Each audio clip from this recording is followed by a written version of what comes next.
nessa pista para negócio. Então, vamos lá. Eu sou muito assim, tá, gente? Então, eu não estou falando muito palavrão ainda, a gente tá gravando, mas existe uma chance muito grande disso acontecer, então eu já peço desculpas antecipadamente, tá? Se isso incomodar de vocês de alguma forma, eu peço que vocês me avisem para eu tentar me policiar, tudo bem? Então, a gente está... Então, só para a gente retornar, então esse é o tema, cidades inteligentes, qual é essa perspectiva tecnológica? Se a gente pensar do ponto de vista social, por que a gente usa tecnologia? Melhorar a vida das pessoas. Por quê? Exatamente para tornar alguma coisa mais fácil. Dar conforto às pessoas. Conforto por quê? Por que conforto é importante? Por que vocês não são espartanos? Deitados no chão, criados e jogados aos lobos. Por que a gente gosta de conforto? O que significa melhorar a vida das pessoas? Por que é bom que vocês cheguem aos 80 anos todos carcomidos, torcendo com o joelho trocado? Vocês não se lembram da família dinossauro? Sim. Sim. Vocês meio que lembram, né? Vocês são bem novinhos, o Renan também. Mas tinha o dia do arremesso, fazia 70 anos, jogava de um penhasco. Por que a gente não quer isso? Quer dizer, por que a gente, como construto social, não deseja que as pessoas morram? Por que a gente usa a tecnologia para melhorar a vida? Por que a gente usa, dentro do IDH, fatores como a longevidade da população como fatores, um dos mais importantes no índice do IDH? Questão emocional, não? Não tem nada emocional. A gente não faz pesquisa com emoção. A Marila contribuiu mais para a sociedade? Tem viés financeiro em cima disso? Não necessariamente. Tem o Butão é um dos países com o maior IDH do planeta e uma das piores economias. É um país praticamente rural. Por que o tempo de vida do cidadão é importante no IDH? Tem que fazer IoT. O cara tá falando do Butão. Vamos lá, gente. Inventem uma resposta. O que a gente está fazendo aqui hoje? Adquirindo conhecimento. Bonito. É legal isso. E qual é o papel do administrador? Administrar. Me chuta aí. Por que a idade é importante no IDH? Por que esse construto social é importante? Por que conforto é um conceito? Por que segurança é um conceito importante? Qual é o pacto social? A grande questão é o pacto social que a gente realiza. Quanto mais idade a pessoa tem, mais recursos ela tem para poder se cuidar de si. Esquece, gente, vocês estão pensando como engenheiros. Esquece, gente não é recurso. Né? A gente não troca gente. Né? Esse é o ponto fundamental da discussão. Nós não estamos trocando pessoas. A gente não deveria... 2 vale mais do que 1. Sim, em casos extremos. No caso médio... A longevidade é um indicativo de qualidade de vida, né? Sim, justamente. Isso aqui é um caso. Por que a longevidade é um indicativo de qualidade de vida? Na verdade, a longevidade não é um indicativo de qualidade de vida. A longevidade é um indício que a tua sociedade ela é capaz de impedir intempéries. É isso. Quer dizer que você não é sujeito à guerra, você não é sujeito à doença, você não é sujeito à fome. Né? Você não é sujeito a trabalho excessivo, né? Causa estresse físico, diminui a imunidade. Então esse é o tipo de coisa que hoje a gente tá lidando. O problema é que esse é um problema de escala. Quando você tem um país tipo o Vaticano, que tem 13 pessoas, é tranquilo, né? Se você tem tipo a Finlândia, que tem 5 milhões de pessoas, é tranquilo. Eu fiz Cefet, né? Muito, não tantos anos assim atrás, né? Mas já uma distância considerável. Né? E no Cefet a gente recebia alunos de intercâmbio, né? E adolescente, né? Uma raça ruim. Né? Então, as duas meninas que vieram de intercâmbio eram lindas. Uma era finlandesa e a outra era alemã.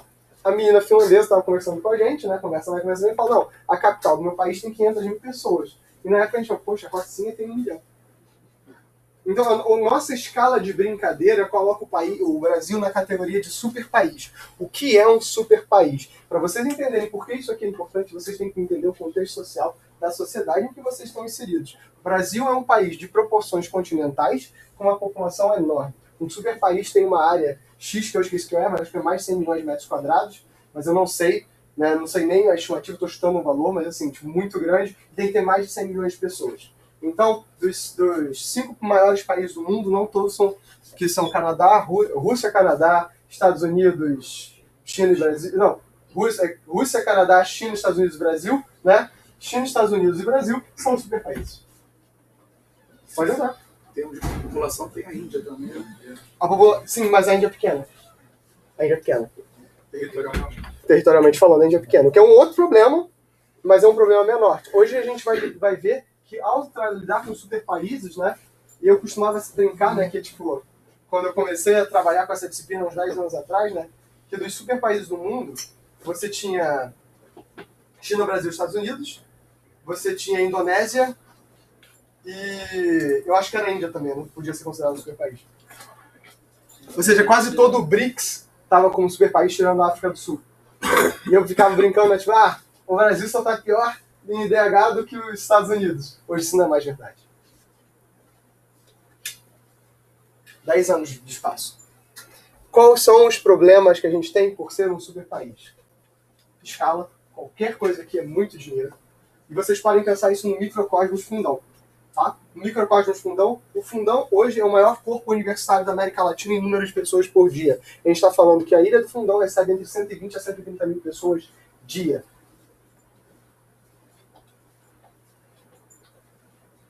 Eu estou falando que o Fundão precisa de 6 linhas de ônibus. Isso é mais do que muitas cidades. Então, esse é o tipo de discussão que hoje a gente precisa ter quando a gente fala de IoT. Na perspectiva de uma cidade inteligente. A gente faz uma cidade inteligente para aumentar conforto. Conforto é evitar intempéries. Seja elas quais forem. Né? E isso sim representa a melhoria da qualidade de vida. É cumprir um pacto social. Que você vai cumprir a tua parte na sociedade e a sociedade vai fazer com que você não morra. E basicamente é isso que a gente tem buscado nos últimos, 6 mil anos. Né? A não ser que você tenha alguma crença em teorias de sociedades avançadas do passado, né? Mas a gente não está trabalhando isso aqui. O Discovery Channel está lá para isso. Né? Então, eu vou falar uma introduçãozinha sobre IoT, né? Só as aplicações e alguma conclusão. Então, qual é a ideia de IoT? Né? IoT é a internet das coisas, fala sobre interconexão de dispositivos inteligentes à internet. Ou seja, é IoT, galera. Tem internet. Não tem discussão sobre isso. Você pode pegar um Arduino, controlar uma porta, e isso não vai ser IoT. Na melhor das hipóteses, tem alguns autores que falam sobre IoT privada, que é uma contradição assim só. Internet of Things. Né? Tipo, ok, beleza, eu posso levar. Mas a grande questão aqui é essa interconexão de dispositivos em geral ligados à internet. Então, se você não está ligado à internet, se você está usando só um serviço, se você está simplesmente abrindo e fechando uma porta, isso é automação. Em muitos casos, é mais desejado que você usar IoT. Não é um problema fazer automação. Tanto acho legal que sou professor de automação, da engenharia de controle e automação daqui também. Então, mas não é IoT e não precisa ser. Quando eu falo em redes industriais, por exemplo, nem toda rede industrial é IoT. Pode ser que até que use os protocolos de IoT, mas não seria IoT. Seria uma rede industrial, a gente vai falar quando a gente falar um pouquinho sobre indústria 4.0, isso vai ter mais claro. Então a ideia é simples, a concretização não é tanto. Né? Interconexão de dispositivos inteligentes é um nome bonito, mas isso não quer dizer absolutamente coisa nenhuma. Né? Se você não entender que interconexão é falar uma linguagem comum, qual o conceito de rede de computadores significa linguagem? Protocolo. Os protocolos. Então eu tenho que ter uma pilha de protocolos. O que garante que a internet está junto até hoje é uma pilha de protocolos. A galera que está mais sênior aqui na sala hoje, né? É uma forma bonita de dizer, né? Pô, não olha pra mim, não. A gente vai se lembrar... Quem aqui se lembra da Novell? A Novell foi uma empresa maravilhosa. Eles tinham a própria pilha de protocolo, o IPX e SPX. Vocês que são mais novos já mexeram com isso? Você não mexeu com isso, não. Tinha no Cefet. Tinha no Cefet. Era muito bacana. Tão bacana que nem funcionava. Ligação coaxial, rede em barra. Inclusive, curiosidade, não tem nada a ver com a disciplina. Vocês sabiam que a banda larga coaxial é extremamente inspirada no modelo da Novell? Nota do editor número 2, né? Curiosidade do dia, né? A Novell foi uma das gigantes de software europeia, né? Junto com a Ericsson e com a Nokia e com algumas outras empresas não tão grandes quanto ela, elas dominaram o cenário europeu de software entre os anos 90 e os anos 2000, até que faliram vergonhosamente, né? Mas foram adquiridas, né? Então, a Novell tinha essa pilha de protocolos IPX e SPX que não levou a lugar nenhum. Então a interoperabilidade existiu quando a gente teve protocolos abertos. Se vocês se lembram do curso de vocês de rede de computadores, né? que era interessante dos cursos de rede de computadores de vocês? Eles vendem uma pilha em 5 camadas que ele é totalmente fictícia, né? Os livros de rede de computadores que a gente tem hoje em dia, eles são tão verdade quanto os nossos livros de física do 2º grau, né? Eles não representam a realidade como a rede é montada. A nossa rede é uma rede TCP/IP em 4 camadas, e mesmo assim umas 4 camadas bem mandrake, né? E por quê? Porque o que a gente teve quando chegou a um cenário que eu precisava dessa interconexão, dessa interoperabilidade, é que eu tinha um modelo arquitetural muito rico, mas os nossos protocolos ISO-OS originais, eles eram muito ruins. Muito. Não, gente, era ruim mesmo. Era ruim do tipo assim, a probabilidade, a taxa de perda já até 30%. Aí a gente falou, talvez essa seja uma má ideia, investir nisso. Mas arquiteturalmente o conceito ficou e, por incrível que pareça, em IoT isso funciona melhor. A gente conseguiu restaurar o conceito de pilha dentro de IoT. Então a gente vai discutir sobre essa questão de interoperabilidade. Então, mas o que realmente populariza essa IoT foi no começo da década passada, né? IoT já vem sendo discutido nos últimos 20, 25 anos, e era uma linda ideia que ninguém sabia como fazer, né? Porque é caro. Fazer circuitos é um negócio caro, né? É muito difícil fazer circuitos, mas se barateou no começo da década passada, né? E aí eu vou dar o braço a torcer, o Arduino é um possibilitador dessa discussão. E eu já conversei com quem já fez disciplina comigo, tem um projeto que é o LPC, One Laptop Per Child, que foi do Nicholas Negroponte, professor do MIT, em 2004, que possibilitou o barateamento dos dispositivos móveis. Então, se hoje você tem um Kindle, veio do One Laptop Per Child. Se você hoje tem um Ultrabook, veio desse projeto. Se você hoje teve um netbook, veio desse projeto. Se você tem um Chromebook, veio desse projeto. Se você tem um tablet, veio também desse projeto. Então, esse projeto foi muito revolucionário, inclusive porque ele resgatou para as pessoas de computação o cunho social, né, de que a alfabetização digital era algo importante. A gente tinha esquecido, né, desse conceito. A gente entrou dentro da nossa própria barriga olhando para ela e esqueceu que existiam pessoas que usavam essas coisas, né? O primeiro produto que surgiu desse projeto foi o EPC 701 da ASUS, que foi o primeiro que a gente chamava de subnetbook na época, não existia o termo netbook. Subnotebook, ele custava $300. Ele vendeu incríveis 10 milhões de unidades. Porque $300 na época... Não, hoje em dia $300 são... Tá R$5 hoje, hein? Tá 1.500, né, galerinha? Mas assim, há 10 anos atrás, $300 para um notebook era algo totalmente impensado. Se você vai na Amazon hoje, vocês vão encontrar inclusive notebooks $100. E se vocês forem pensar em cenários mais ousados ainda, a gente hoje em dia tem coisas como Raspberry Pi. E a partir do Raspberry Pi você tem coisas como Pinebook, que é um Raspberry Pi-like dentro de uma carcaça de notebook. Mas ainda assim é muito legal, né? Mas tudo isso foi possibilitado por esses avanços da década passada. Então em 2010 isso vai ganhando momento. A Apple foi também responsável por isso. Em 2007, com o lançamento do iPhone, as pessoas entenderam que o conceito de celular é uma outra coisa, e hoje em dia dificilmente a gente liga. Ligar, inclusive, quando você liga para reclamar com saque, provavelmente. Você não manda... Você não liga, vou ligar pra minha mãe. Gente, eu mando no WhatsApp. Você vai, sei lá, mandar um clipe de voz, né? O que eu mais recebo é foto de Jesus e gatinho. Então, todas essas coisas são muito possibilidades pelo seu avanço tecnológico. A Apple foi muito relevante nesse cenário, não necessariamente na contribuição tecnológica, mas na contribuição social de espaço de mercado, tá? Comunicação sem fio, a gente avançou bastante. Hoje, a nossa principal forma de comunicação sem fio, a maior parte do tráfego da internet, ele é hoje mobile, ele não é vindo de desktop, notebook, servidores, ele é mobile. A maior parte desse tráfego mobile, não, quase todo o tráfego mobile é sem fio, via de redes celulares ou redes sem fio propriamente ditas, né? 802.11ac, AD e AF, né? Hoje em dia o padrão, na verdade, mais comum é 802.11n, que é o mais comum para celulares. Nos próximos 2 anos o AC vai substituir, né? Com certeza. Mas outros padrões surgiram com melhorias no Bluetooth. O Bluetooth era muito lento, a taxa máxima era de 1 mega.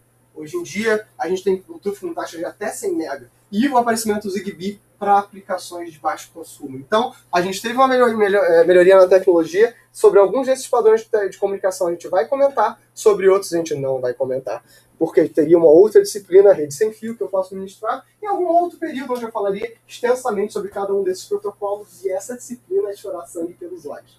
Porque quando ela é dada com verdade, significa que a cada semana ler 800 páginas de padrão, e ler 800 páginas por semana é, digamos que, não foi o período mais feliz da minha vida. Mas foi muito interessante. Você vê muitas coisas interessantes no padrão.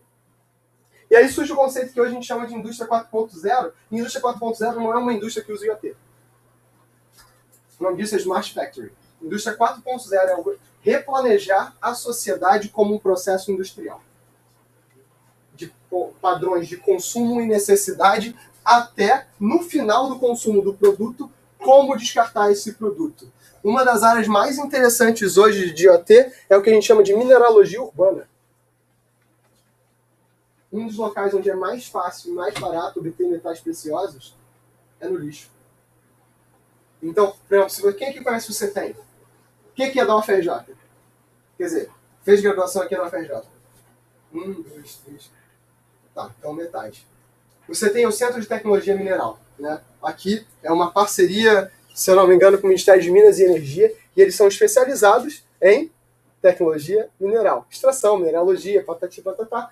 E eles têm essa pesquisa hoje em mineralogia urbana. Como minerar metais preciosos vindo de placas e qual o impacto ambiental que isso tem. Vocês sabiam que hoje muitos catadores têm câncer no pulmão ao tentar retirar metais preciosos de placas de vídeo, placas-mãe, celulares. E o descarte de eletrônicos é um dos principais agressores ao meio ambiente. Então, todo esse tipo de questão, ou é a pergunta que eu faço, quantos de vocês têm um celular jogado numa gaveta em casa que vocês não usam, porque vocês trocaram com um celular melhor? A minha esposa costumava brincar comigo que, na verdade, eu cedia celulares ao tráfico, né? Porque eu era assaltado várias vezes, né? Mas, Leopoldina, galera, Leopoldina, né? Mas, tudo bem. Então, dentro desse processo, né, da sociedade como processo industrial, como eu otimizo? Como eu reduzo, né? Se você pensa no que a gente chama de computação verde, né? Se você pensa num processo de ambiental sustentável, você fala em reduzir, reusar e reciclar. Primeiro reduzir, depois reusar, depois reciclar. Então, reciclar não adianta, reciclar gasta recursos, isso é ruim. Reduzir é ruim para a economia, porque se você reduz, você não compra. Reusar também é ruim para a economia. Então, onde é que a gente pode reduzir sem prejudicar a economia? Produzindo sob demanda.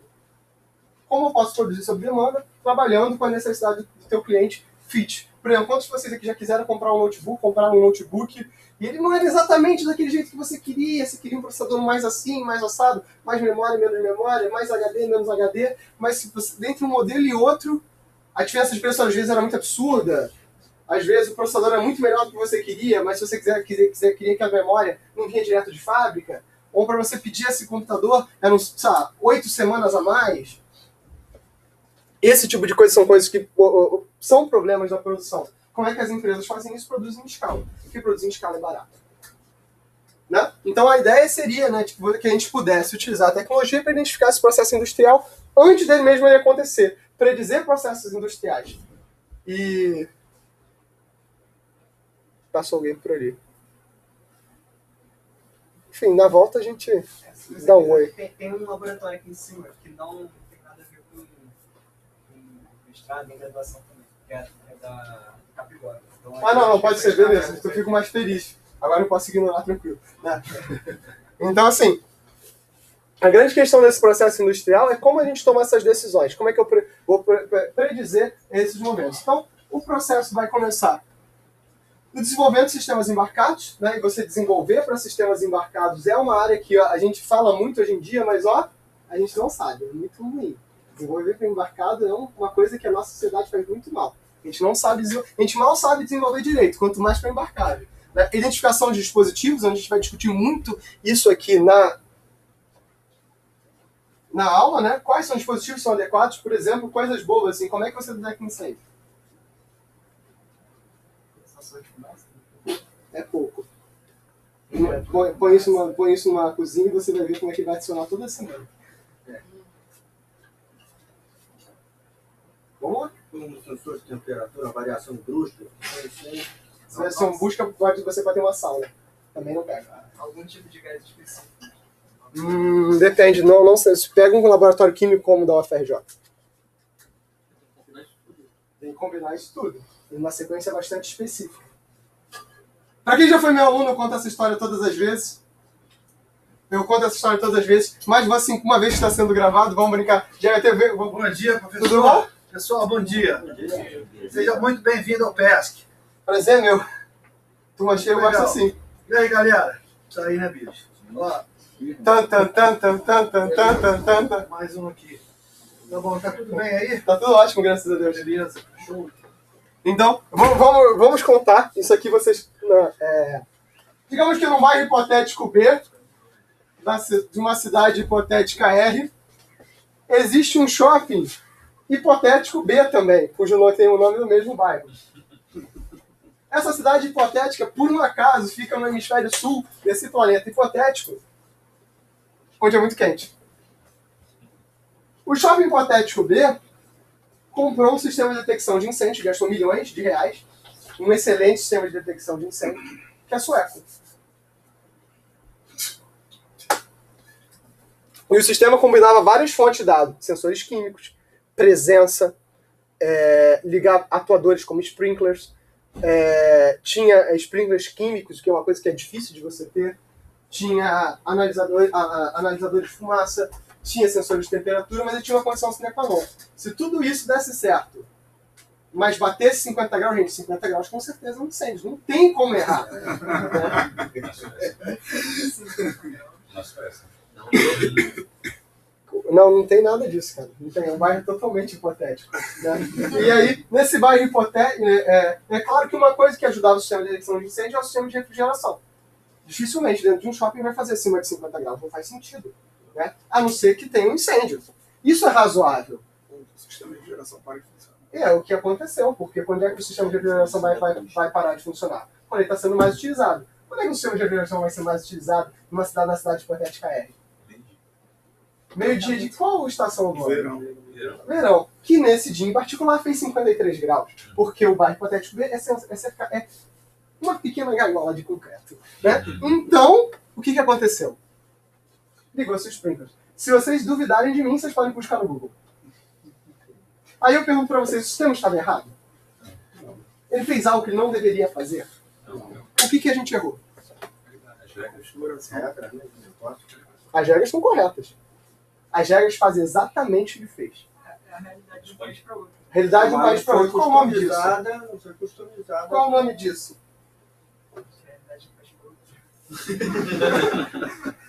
Contexto. Então a gente vai trabalhar no cenário de OT com aplicações sensíveis ao contexto. Então a relação entre o contexto e a transmutação do código em tempo real é algo que é muito necessário. E todo esse processo de predição, de análise, decisão, ele pode ser tomado em vários níveis da sua arquitetura. No nível de nó, que é onde eu gosto de trabalhar, porque é um desafio, né? No nível de edge, que é o que a gente faz normalmente, tem um computador, um elemento de poder computacional um pouco maior, ou a nível de nuvem, onde a gente vai poder brincar com algumas brincadeiras um pouco mais robustas, tá? Então, é aqui que a gente tem trabalhando, a indústria 4.0 é essa questão de processo. Então, não é uma coisa física. Você poder dizer, dentro de uma cadeia produtiva, o quanto que o seu fornecedor de verdade vai conseguir te fornecer. Porque isso pode te preparar para você comprar insumo, para você produzir o seu pedaço da produção. Não tem hoje uma indústria que trabalha separada. Não tem uma indústria que controla o processo produtivo. Indústria séria, tá, gente? Indústria que ganha dinheiro e controla o processo produtivo do começo ao fim. Só conglomerados. E mesmo assim, esses conglomerados, eles discutem muito entre si. Para vocês terem noção de como isso é, né? Financeiro estagiou na IBM, né? Então, para vocês terem noção, a IBM, gente, hoje mais é um banco do que uma empresa de serviço. As equipes têm crédito baseado nos trabalhos que elas fazem. A equipe que ficou negativo 2 trimestres seguidos roda. Bacana, né? Se isso é dentro de uma mesma empresa, quando você lida com diversas empresas, olha só quanto é importante você entender o cenário. E ao mesmo tempo, se você faz uma melhoria na sua fábrica, como é que o teu fornecedor sabe que ele precisa de entregar mais produto? Sem que seja alguém... Hoje em dia, esse é o papel do engenheiro de produção. O engenheiro de produção tem um papel chamado programador da produção. O que o programador da produção faz? Ele pega e liga o telefone e fala, preciso de mais. Não está funcionando. Quem tem um projeto parecido é o Walmart Lab, né? O Walmart está nessa brincadeira desde 2004. Ele foi um dos grandes incentivadores do uso de RFID e NFC. Tá? Então ele está no padrão, ele está junto com o MIT nessa. E eles querem muito isso. A Amazon Go é um exemplo desse tipo de coisa. A ideia é que você tenha a sociedade dessa forma como um todo, imagina. Quem aqui, assim, gente, olha só, eu morei a vida toda no Rio Comprido e no Estácio. Né? Não é exatamente, né? Mas, então assim, quem aqui já teve um buraco na rua? Quem não teve um cartão mais É assim, em quanto tempo demora para consertar um buraco? Pô, agora tem Crivella ou depois antes do Crivella? Não, gente, olha só. Não estou discutindo isso. Vamos para a próxima gaussiana. Meses, semanas, dias. Demora. Por que demora? Por que não demora horas? Por que eu não tenho um bot que vai lá e conserta isso? Porque não é exatamente uma neurociência, né, gente? É tirar uma foto, identificar a área, calcular um material e passar com uma máquina. Essa máquina hoje em dia tem um cara que dirige ela por cima que não tem nenhuma necessidade. Ou então, como eu falo o seguinte, o carro, assim, Uber.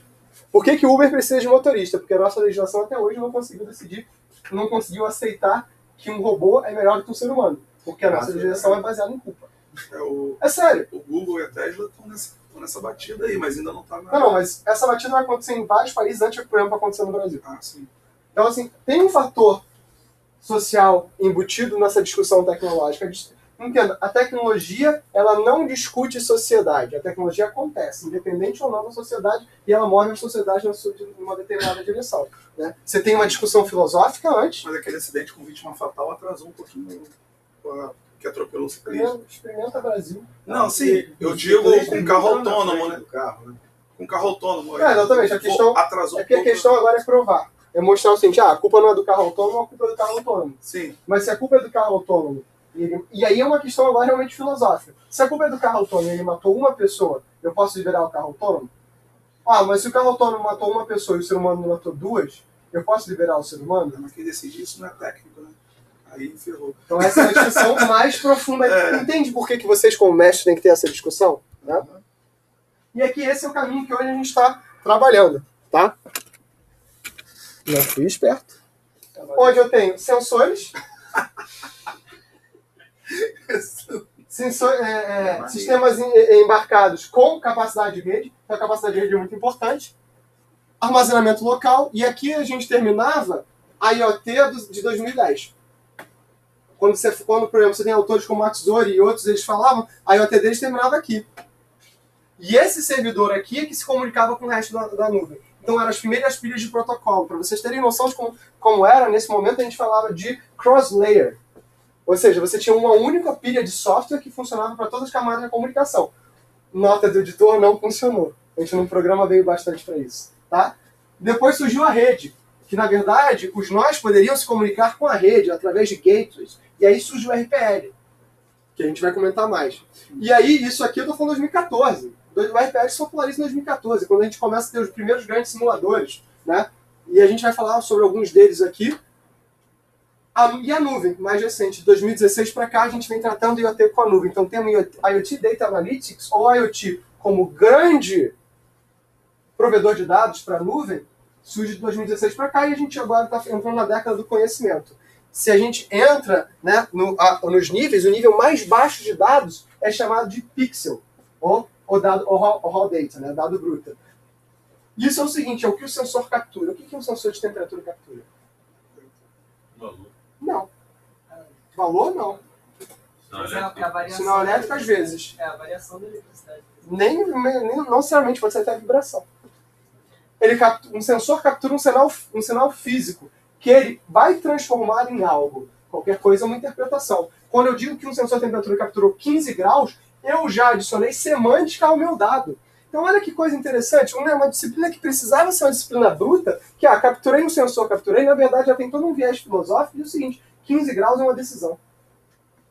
Você como desenvolvedor, você como provedor da solução, decidiu que a sua temperatura era em graus. Opa, tudo bom? Oi, bom dia. Bom dia. E então, a sua temperatura era em graus. Isso a gente chama de nível de característica ou feature. Ao decidir que 15 graus é frio ou quente, isso é um símbolo. É uma decisão sobre um determinado inferência. E o que seria, por exemplo, 15 graus ser quente ou frio? Depende. 15 graus para a gente aqui sem casaco é frio, mas para a sua geladeira não é. Curitiba não é. Curitiba é uma bela manhã de sol. Mas, e aí entra o próximo nível, que é a decisão. 15 graus, desliga o ar-condicionado, liga o aquecedor. Então, vê o seguinte, o mesmo dado que sai de um sensor e trafega por toda uma linha de transformação de informação, vira uma decisão e uma atuação no final. E essa decisão pode gerar conhecimento.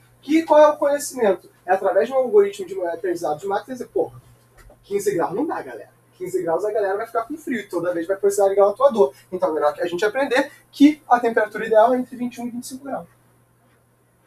E olha que bizarro, hoje isso é tão não natural que vocês sabiam que a temperatura, né, considerada com temperatura de conforto para ar-condicionados, existe uma norma técnica do NIST que diz qual é a temperatura de conforto para ar-condicionados, varia entre 21 e 25 graus. Por quê? Vocês querem ver o motivo mais ridículo do universo? Homens acham que a temperatura ideal porque tem 21 e 23. Mulheres entre 23 e 25. Então a temperatura é de 21 a 25 para que a gente possa brigar à vontade. Né? É muito divertido. É muito babaca. Né? É muito bom. Assim, tem uma norma técnica disso. Não com ele para vocês brigarem, né? Mas que a temperatura é para para satisfazer todos os gêneros. Nossa, que ridículo. Mas como é que você toma a decisão? Na verdade, tá ótimo. Eles que se virem, não. Acho que sim. Eles que lutem, né? Eles que lutem em 2020. Eles que lutem. Então, como é que a gente toma a decisão de um sistema de ar-condicionado nesse cenário? Não toma. Vamos fazer um apartheid de gênero. Mulheres para um lado, homens para o outro. Né? Como é que era? Quando vocês estavam na jardim de infância, né? A equipe das meninas e a equipe dos meninos. Né? Então, gente, olha só, o conhecimento é a soma das decisões ao longo do tempo que vai gerar inferências, que vai aprender sobre determinados padrões de comportamento. Isso pode ser feito dentro da rede ou fora da rede. Em geral, a gente distribui esse processamento. Por quê? Porque vão existir restrições de QoS para diferentes aplicações. Aplicações que precisam de respostas rápidas e aplicações que precisam de maior poder de processamento. E vão ter as aplicações ruins que vão precisar de tudo. Como, por exemplo, videocirurgias. Cirurgias feitas por robôs a longa distância. Esse tipo de aplicação é linda e para todo mundo que é de informática é um tormento de Satanás. Né? Então, você tem um mundo inteligente, né? Que esse conceito onde você tem uma cidade a Libel é uma das principais empresas do mundo hoje em fornecimento de sensores. Os sensores deles são uma porcaria, tá? Mas 2.500 euros uma caixinha com 5 sensores. Hoje em dia, assim, eu compro o Rio de Janeiro inteiro com 2.500 euros. Não dá entrada no apartamento. Né? Mas a gente participou da competição da Libel há uns anos atrás, que é o IoT Spartan, que é o melhor nome possível para uma competição, mas você tinha que comprar 10 caixas de sensores. Obrigado. É justamente isso. Pô, 25 mil euros, gente. Eu crio um curso de graduação novo. Né? Mas a competição é muito interessante porque eles criaram esse conceito de mundo interconectado. Então, os sensores da Libelium, todos esses aqui são produtos da Libelium. Poluição do ar, detecção em florestas, qualidade do ar, cuidar de crianças, cuidar de barco, blá, patati. E a ideia seria o seguinte, não que você tivesse essas aplicações, mas que essas aplicações conversassem entre si para tomar decisões. Imagina, se você tem um carro autônomo, você poder tomar a decisão em tempo real do carro, de você mudar a direção da rua, porque isso é melhor. Imagina você, o que é que pega Brasil? Hoje a linha amarela estava um desastre, tinha um acidente com vítima fatal. A linha amarela hoje estava tranquila, na verdade, quando eu passei. Pra quem? Mas eu passei 6 da manhã. Gente, ontem eu saí daqui do fundão, era quase 8 horas da noite, e eu estava com tanta ódio no meu coraçãozinho, né? Costumo dizer que eu tava com um coraçãozinho peludo, né? Você pode ficar tranquilo, já passou, né? Que eu falei, gente, o que tá acontecendo no jogo do Flamengo? Com todo esse coronavírus por aí. Gente, olha só. Prioridades. Prioridade. Corona, Libertadores, né? Vamos lá. Então, assim... Se morrer, pelo menos no jogo, né? Imposto de renda, Libertadores. Né? Você tem que ter escala de alegria, né? O Corona, com certeza, tem Libertadores e imposto de renda. Mas vamos lá. Então, todo esse conceito de mundo inteligente, imagina você poder mudar uma rota em tempo real, porque não é uma pessoa que está dirigindo. Imagina você trabalhar, entenda, o Uber, carro autônomo, não surgiu para mim e para você. Não é para o teu carro de casa, é para casa. Imagina você poder trocar todos os caminhoneiros por um caminhão que está transportando carga e o cara não dorme. Ele não precisa descansar. Ele não comete erros. Ele não se entope de sabe-se lá o Deus do que. A Budweiser já está fazendo isso, né? Da costa leste a oeste, né? Teste. Testes, onde você poderia fazer esse tipo de coisa. Então, esse conceito de você poder decidir isso tudo, por exemplo, né, num caso do coronavírus, por exemplo, né, como é que você, na evidência de uma pandemia, como é que você prepara um sistema de saúde em tempo real? Como é que você decide os requisitos de uma doença? Então, e mais importante, né, eu trabalho muito no cenário de defesa, eu gosto, né, quer dizer, eu não gosto do cenário de defesa em si, eu gosto dos desafios que ele proporciona. Acho que são cenários muito interessantes, muito ricos no tratamento. Né? Dentro dos cenários de defesa, a gente tem o que a gente chama de cisne negro. Esse termo está ficando cada vez mais comum na economia. O que é um cisne negro? É um evento extremamente improvável ou de difícil cálculo de probabilidade, mas que uma vez que ele ocorre tem um impacto muito grande. Por exemplo, desabar a barragem de Mariana. Isso, ninguém está contando com isso. Cheguei 20% de chance. 1 em 5, justo, vamos seguir. Tá?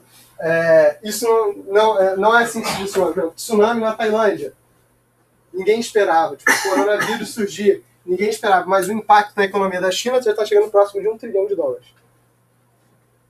E como nesse exato momento a China e os Estados Unidos carregam o mundo em produção e consumo, isso, né, gera os impactos que a gente está dando hoje em dia. Então, como é que eu posso usar a IoT dentro desse cenário para tentar não prever, que eu não quero prever, mas ter contramedidas contra esse tipo de evento? É muito mais fácil prever isso a nível físico. Mas será que eu poderia fazer, por exemplo, bots no Twitter fazendo análise de sentimentos para poder verificar esse tipo de questão? Então, sei lá, tipo, um fake news da vida? Histeria? Esse tipo de coisa é muito importante. Né? Ou perguntas ainda mais difíceis. Quem aqui conhece ouviu falar de Snowden, Assange? Né? E assim, eu não estou aqui para discutir se eles deveriam fazer o que eles fizeram ou não, mas eu estou aqui para discutir o seguinte, né? Frente a casos como Cambridge Analytica, onde a gente pegou dados que a gente escreveu, que a gente postou, e como pegam dados do que você andou. Na semana passada, retrasado, eu vi um caso muito interessante de um cara que zoou com o Waze, um carrinho de mão e vários celulares ligados, dizendo que tinha um engarrafamento ali. E não estava errado, porque o algoritmo de GPS tem um erro de, acho que aproximadamente 10 metros. Então, assim, se estava todo mundo mais ou menos na mesma posição, o Waze falou, pô, isso é normal, acontece. É um erro do GPS. E aí? Como é que eu me defendo desse tipo de situação? E se eu uso isso para fazer um ataque terrorista? Se eu uso isso para, por exemplo, trabalhar posicionamento? Como é que eu me defendo desse tipo de coisa? Vocês viram em redes de computadores que determinados ataques à rede não tem solução. Eu posso fazer negação de serviço não tem o que fazer. Eu já ouvi uma resposta, liga o Fire. Meu amigão, se é feito de verdade, não tem Fire que aguenta. A gente vai até mostrar um caso aqui mais pro final da aula, que os maiores ataques à segurança hoje em dia vêm de dispositivos de IoT. Porque socialmente, essas empresas de IoT, elas surgem, fazem um produto, vendem esse produto, são adquiridas, e esse produto é descontinuado, porque em geral você tem interesse no produto, mas não é a equipe que o fez. E esse produto está vendido. É um dispositivo físico, está na tua casa, está cuidando do seu filho, está cuidando da sua avó, está cuidando da sua mãe, está cuidando de você, pode ser um golpe. Então, esse tipo de coisa, dentro do mundo, surgem essas questões. De LGPD para IoT é diferente. O que é privacidade? Quando eu tenho passo. Teve um caso muito interessante de uma base secreta dos Estados Unidos, no meio do deserto, que o Strava, né, que conta passos, que conta a distância percorrida, estava pegando dados anônimos dos soldados americanos pelos celulares. E aí você ia no site do Strava, quando o dado vazou, tinha no meio do deserto, onde supostamente não tem nada, tinha uma determinada quantidade de pessoas circundando uma área, que era exatamente a área da base. Secreta, não mais. Tá na internet isso? Tá. Então, como é que fica essa questão? Né? E aí que se junta com todas as outras coisas que eu estava falando. Porque o que desencadeia a indústria 4.0 não é só IoT. Essa internet onipresente. Vocês hoje têm internet em qualquer lugar. Vocês vão ter 3G, vocês vão ter 4G, vocês vão ter Wi-Fi, vocês têm rede cabeada. Ontem, eu perguntei na minha turma de OT para graduação, quem tinha um adaptador de rede cabeada para celular? Eu tinha 2 alunos que tinham. Que era uma gambiarra, no caso, mas eles tinham. Que era um adaptador de micro USB para USB e de USB para rede. Então o cara ligou rede cabeada para poder jogar um joguinho, né, no celular dele, reduzindo o atraso. A gente teve avanços na IA e na robótica, né? O pessoal enche a boca para falar de Deep Learning, né? Mas a gente já discute coisas como Deep Learning há quase 30 anos. Inclusive, amanhã estarei um curso no EDX do Yoshua Bengio. Yoshua Bengio, para quem não sabe, ganhador do prêmio Turing, né? Com George Clinton e Yan LeCun.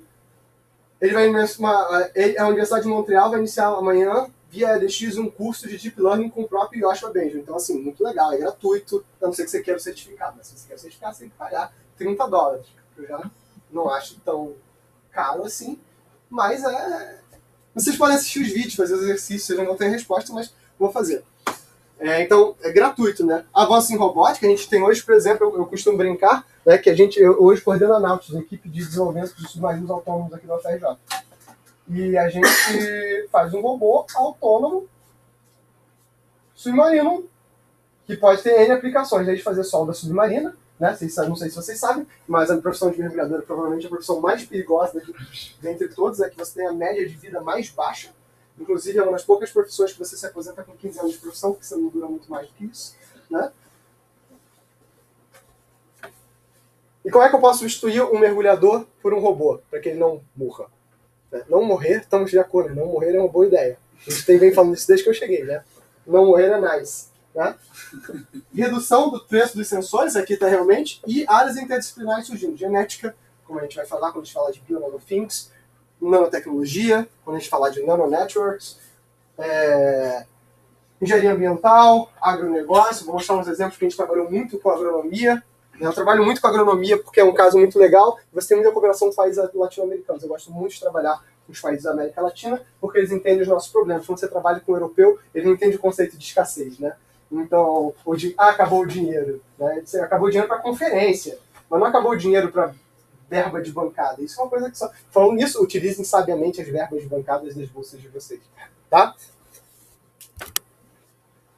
E aí surgem nossos padrões de interoperação, que vão permitir essa indústria 4.0, e o principal deles é a pilha do Six-Low-Plan. Quem não se lembra de redes de computadores, quem não está fazendo redes de computadores, quem não se dá conta, né? O curso precisa que você tenha uma noção básica de redes de computadores. Então, se você não sabe, se você não lembra, se você não sequer deseja aprender, pode entrar aqui. Capítulo de 1 a 5 do Kurose, né? E na semana que vem, hoje eu estou indo só no amor, na semana que vem a gente vai ganhar momento, né? Então hoje está sendo só introdução suave com abracinhos e discussão, né? Mas na semana que vem a gente vai discutir de forma ainda mais profunda e já tem dever de casa para a semana que vem. Tá? Onde a gente vai ver o seguinte, a tendência é que com a pilha do TCP/IP tradicional, a gente tem a traçar paralelos. Então aqui a gente tem a nossa camada física, onde na pilha a gente fala do 802.15.4, né, que é o que a gente popularmente vai chamar de ZigBee, né? Aí entra o paralelo, a gente tem, para uma mesma tecnologia da pilha, diferentes players. Então, se eu falo em camada física e a camada MAC, se vocês lembram do livro do Kurose, do Tannenbaum, ou seja, qual que vocês estudaram, né, a camada de massa é formada por 2 subcamadas. A camada de controle de acesso ao meio é o Link Layer Controller. Né? Só que isso não é verdade, isso não existe para a pilha TCP/IP. Né? Então, na verdade, a camada MAC é responsável pela camada física. A I3E é responsável pela camada física da pilha TCP/IP, que corresponde à física e à camada MAC, e por isso que o LLC não está aqui. O LLC estaria junto da camada de rede dentro da pilha do TCP/IP, porque seria o cara que faria a interconexão entre diferentes tecnologias com a internet. Né? Tanto que não é nem chamado de camada IP, nem camada de rede, é camada de internet. A camada de transporte vai ser igual, e a camada de aplicação, que no ISO-OSI é dividida em 3 camadas, mas na maior parte dos livros a gente trabalha com uma camada só. Então vocês notam que a gente procurou, e eu posso dizer a gente mesmo, porque eu participei da definição dessa pilha, nós errei vocês, lá tem alguns que estão com o meu nome lá, com agradecimento, então eu sei exatamente que porcaria que está sendo rolada aqui. Né? Aí buscou-se retomar essa arquitetura. Porque ela funciona. Porque vocês programam modular. Eu duvido que algum de vocês aqui, se não trabalhar com embarcado, programe sem ser orientado a objeto hoje. Talvez funcional, talvez orientado ao evento, mas dificilmente procedural. No máximo, se é um script de rede. Modularizar faz com que a gente consiga ter menos perda de trabalho. Então, eu consigo ter uma mesmo software de camada, uma mesma software de definição de pilha para cada um dos elementos da minha camada de rede aqui. Eu vou passar para vocês hoje, como dever de casa, olhar uma pilha que foi Sixlopan, que foi feita para o Arduino Uno, que implementa todas essas camadas aqui para vocês poderem dar uma olhada e a gente começar a discutir na aula que vem. Então, no cenário brasileiro, o que eu preciso? Porque vocês estão fazendo aqui no PES, que nós somos um... Gostei muito da palestra do Daniel, não sei quais de vocês estiveram na segunda-feira, né? Gostei muito de saber esse programa de excelência. Eu achei muito legal. E aí, tipo assim, então, como programa de excelência, mas nós somos um programa de excelência aqui no Brasil. E o que esse cenário brasileiro precisa?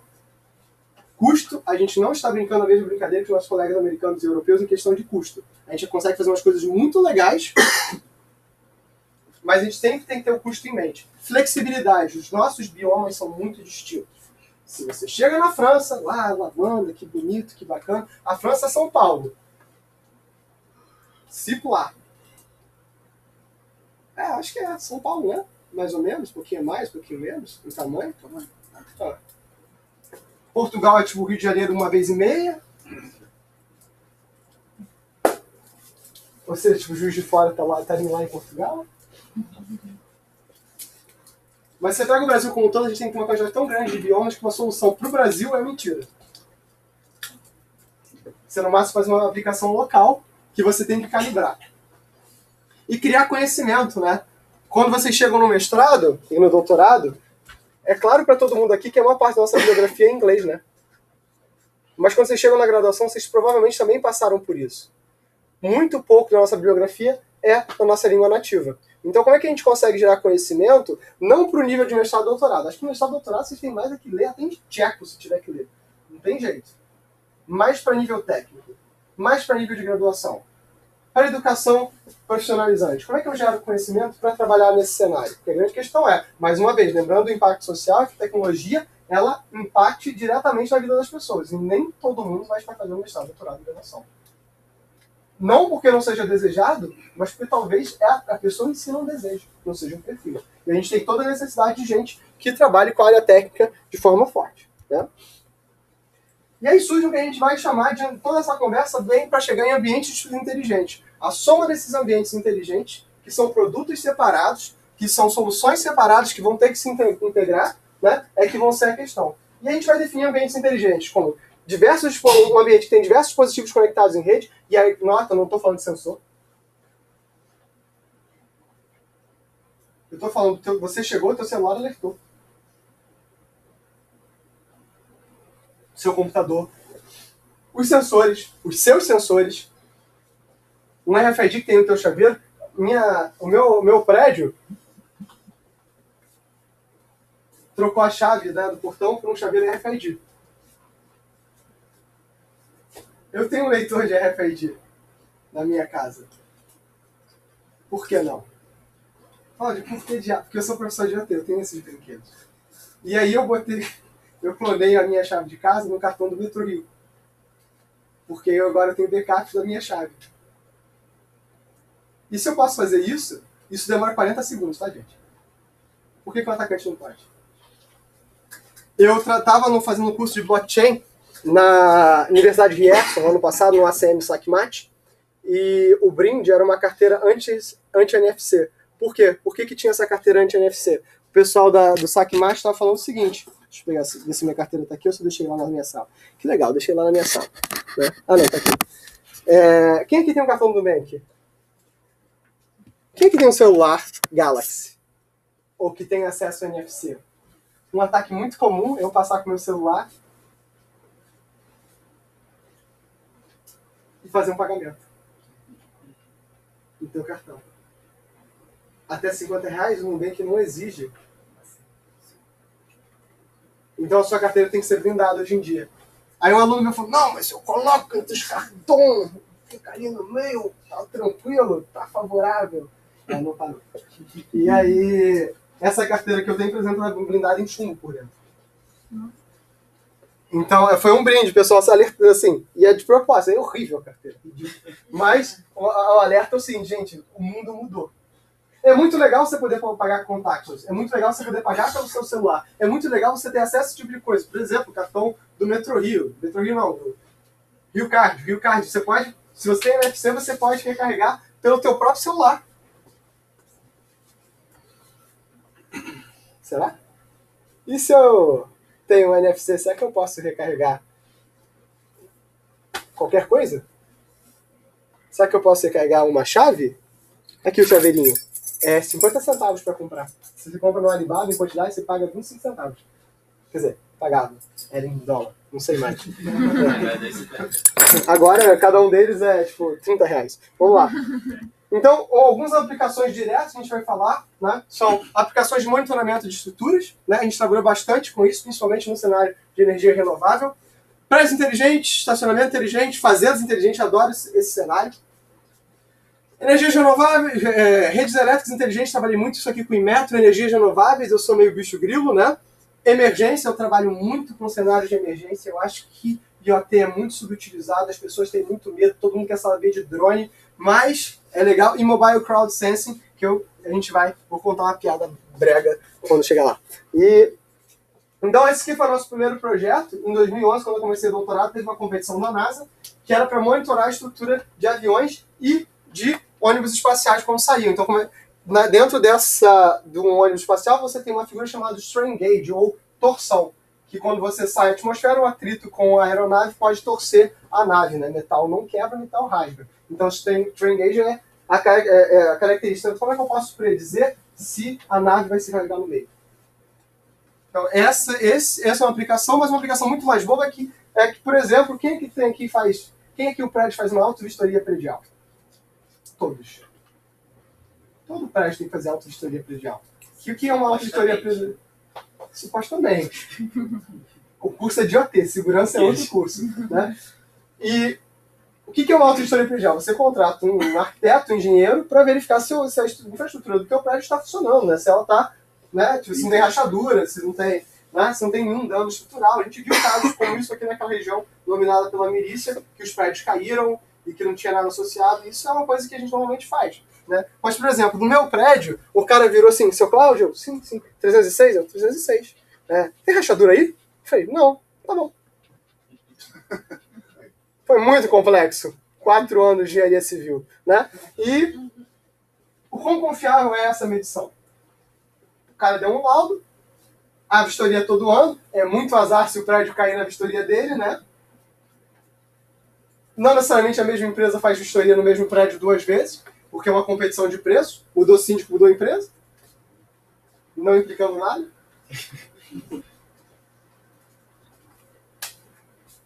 E aí? Vocês veem prédio caindo aí a 3x2? Não. Não. Parou com o deboche. É uma vez por ano. É uma empresa por ano que sai do... Aí o cara vai sair da empresa, uma SA, deixa... Enfim, não vou entrar nesse mérito. E se eu pudesse fazer isso via sensor? Se eu pudesse, em tempo real, a prefeitura da cidade saber como é que está a infraestrutura de um prédio, medindo as frequências naturais. Isso é uma coisa da primeira área interdisciplinar. Engenharia aeronáutica usa isso, engenharia civil usa isso. E a gente pode usar sensores para dar um mapa da saúde de uma cidade. Em tempo real. Saúde de estruturas. A gente usa isso, inclusive, para rede elétrica, para torres de transmissão. Mas isso não ficaria muito caro por questão de quantidade de sensores que teria que se usar? Quanto você paga numa auto-vistoria? Não é menos de 4 mil reais. Se o prédio pagasse 4 mil reais para botar os sensores, a questão é infraestrutura de comunicação. Mas eu acho muito bom que a minha cidade invista em infraestrutura de comunicação. Antes tarde do que nunca. Né? Infraestrutura de comunicação é algo que a gente cada vez mais vai precisar.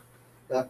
E aí, quando você fala isso aqui em termos de 5G, aí quando a gente fala de 5G, porque quando fala de 5G eu vou estar feliz, né? Porque a gente falar, vai sair das entranhas. Porque tipo, quando chega no 5G, você perde a necessidade dessa infraestrutura cabeada, que é o que encarece. Você tem agora, tipo, mas o 5G dá câncer, o 5G dá... Gente, pelo amor de Deus, vocês usam celulares na virilha. Se isso não estava preocupando vocês até agora, deixa o tio contar uma ideia nova. Né? Já até tirou.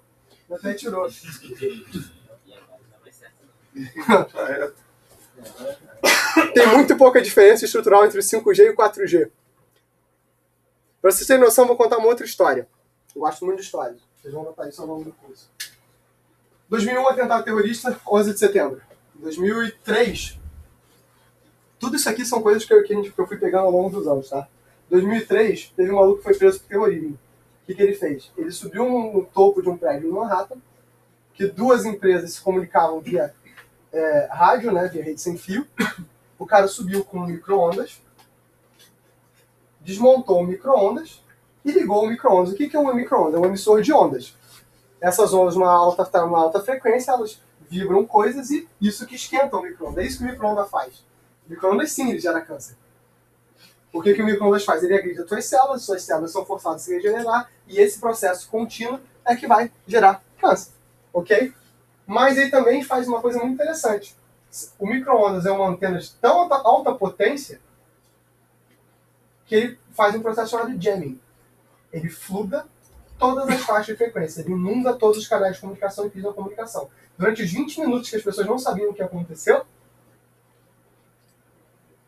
a empresa perdeu milhões de dólares.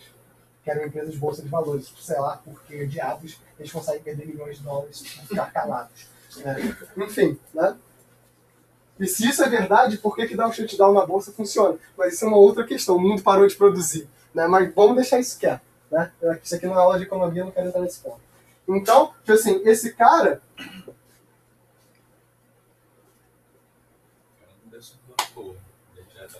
Não. Tem várias coisas nessa história que eu acho muito esquisitas, né? Como professor de segurança. Sim, o micro-ondas é capaz de fazer isso. Mas, pô, como é que ele subiu no prédio com o micro-ondas e ninguém reclamou? Até que recentemente eu vi um vídeo, né, de um cara dizendo que você consegue entrar em qualquer lugar se você tiver uma escada.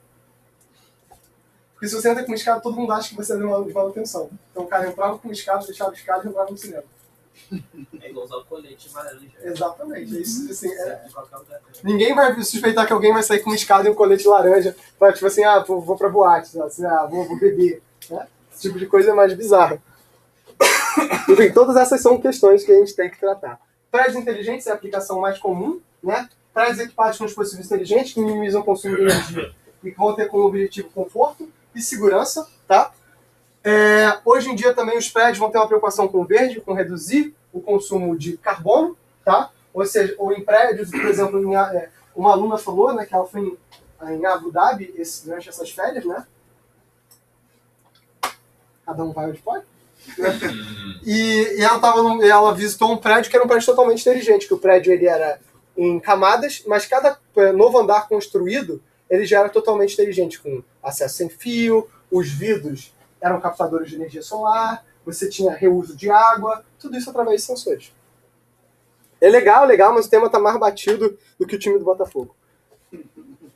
Redes elétricas inteligentes, isso aqui é um grande monte. Gente, eu sou Botafogo, então tenho liberdade poética de falar sobre isso, tá? Eu posso. Né? A rede elétrica inteligente, chamada de Smart Grid, né, que é uma iniciativa que o NIST e o Inmetro trabalham bastante, tá? Inclusive às vezes até em parceria, né? Que é você trabalhar na distribuição bidirecional de energia. Você como consumidor ou como gerador. Quais são os 4 grandes atores da rede elétrica? É a geração, a distribuição, a transmissão e o consumo. Né?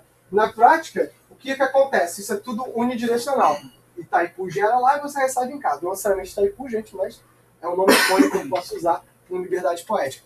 Dentro de um cenário de Smart Grid, você é tanto consumidor quanto gerador, através do uso de energias renováveis na rede. Só que isso tem que ser monitorado, pensado. Então tem diversas aplicações de IoT, né, dentro das redes elétricas inteligentes. No meu doutorado eu trabalhei com uma aplicação que era o seguinte, que era o no-break de cidade. Você tem uma torre de transmissão, cada torre de transmissão tem uma bateria.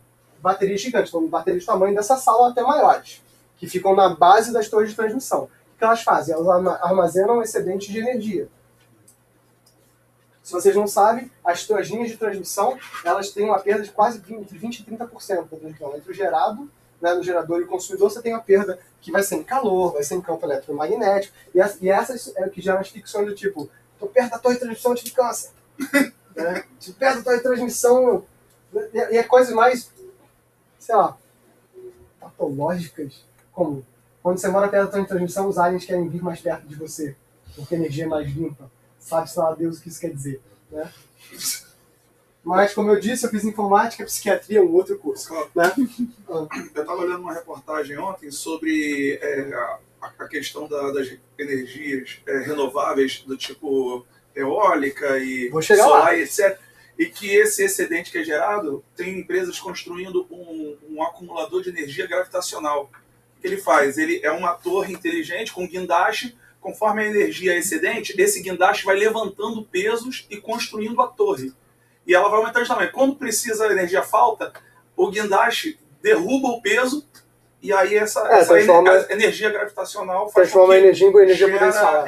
Aí quer dizer, ele estoca, vamos dizer, gravidade, entre aspas. Né? Na verdade, tipo assim, você tem vários modelos assim, você tem, na verdade, vários modelos de captação de energia, né? Várias baterias. Baterias de lítio, né? As baterias de lítio, que são as mais comuns, têm um problema muito grande. 2 problemas. 1, lítio, e 2, explode. Né? Então, o meu trabalho de doutorado era evitar que a bateria de lítio explodisse. Então, você tinha uma relação de calor entre a bateria e a torre de transmissão. Então, na verdade, a minha tese era dizer que sim, as aplicações elas não são isoladas, quando elas cooperam, elas influenciam uma na outra, e essa sinergia pode ser benéfica ou maléfica. Então, do ponto de vista, eles geravam uma incerteza associada à medição. Tá? Então, essas somas de incertezas, não necessariamente, você tinha que identificar, nesse caso em particular, tinha quase 4 casos possíveis. A bateria variava entre 40 e 144 graus, a linha de transmissão de 60 e 80, quando ele estava em operação. Então, o primeiro caso é que os dois estão tranquilos, ninguém está morrendo, está tudo certo. No caso 2, quando você tem a bateria e a linha está superaquecendo, vários motivos podem levar a linha a superaquecer, como danos na linha, o envio errado, você tem capacidade da linha de transmissão, então você tem a questão de rotear, a distribuição de energia serve para esse roteamento de energia elétrica, tá?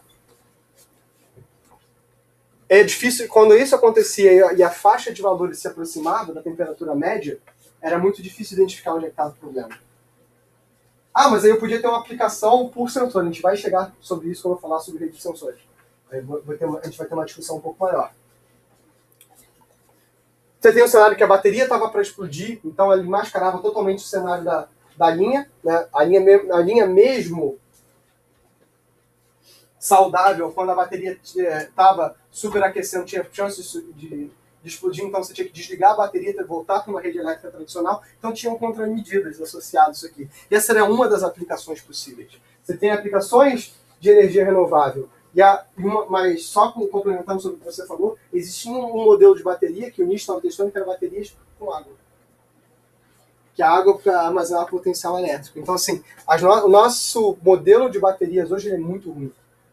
A gente avançou, assim, da mesma forma que o nosso rádio avançou pouco, a gente mudou o modelo de multiplexação, beleza. Mas nosso modelo de comunicação é o mesmo que o Marconi fez. A nossa antena não é muito melhor do que era. Quer dizer, estou exagerando, tá, gente? Mas são melhorias incrementais contínuas, não são disruptivas. A mesma coisa acontece no nosso modelo de bateria. O motor elétrico também, a mesma coisa, está tudo de outro. Continuamos trabalhando. E aí, o problema nesse caso é inserir essas energias renováveis. Por quê? Porque elas não são constantes. Às vezes elas são baratas, às vezes não, depende do cenário. Por exemplo, quando eu estive em Montreal, eu sou fã do Canadá, tá, gente? O Canadá mora aqui no meu coração. Então, eu vou falar muitas vezes de exemplos do Canadá, porque eu acho que algumas coisas lá funcionam muito bem. E tem uma empresa lá que minera Bitcoin. E em Quebec é muito barato minerar Bitcoin. Por quê? Porque o custo da energia elétrica é muito barato. E um dos maiores custos elétricos na mineração de Bitcoin é a refrigeração. Sabe como é que eles refrigeram lá em Quebec? Eles abrem a janela. Então, essa empresa que eu tava claro, eles fazem isso o ano todo. Claro que não, gente. Mas, assim, eles têm um ganho competitivo muito grande. Tá? E eles falam assim, olha, grande parte da nossa planta é feita com energia renovável. Não toda, porque o custo não justifica, mas um pedaço muito bom é feito com energia renovável. Agora tem alguns desafios, né? Por exemplo, quando todo mundo fala energia renovável é maravilhoso, mas se você tem uma casa que é híbrida, que é com energia solar, eólica e a rede tradicional, se você tem uma falha na rede tradicional e alguém vai consertar, isso gera um dano, isso gera um risco a mais para o profissional da rede elétrica, porque a rede porque ainda tem energia no teu circuito caseiro da casa, né? Então esse tipo de coisa é uma coisa que não é trivial de resolver e ninguém discute. Né? Existem casas que a gente chama hoje em dia de casas off-grid que funcionam só com energias renováveis. Né? Tem um movimento muito grande nos Estados Unidos e no Canadá, na Europa um pouquinho, mas nem tanto, que é de tiny houses viver em carros, nos Estados Unidos mais porque o custo do aluguel é absurdo, no Canadá que o pessoal é muito natureza mesmo. Mas usando essas energias renováveis. Né? Então é muito normal vocês verem, né, casas off-grid. E, por exemplo, quando teve o furacão Sandy em 2012, então, resolvi que ia tirar férias.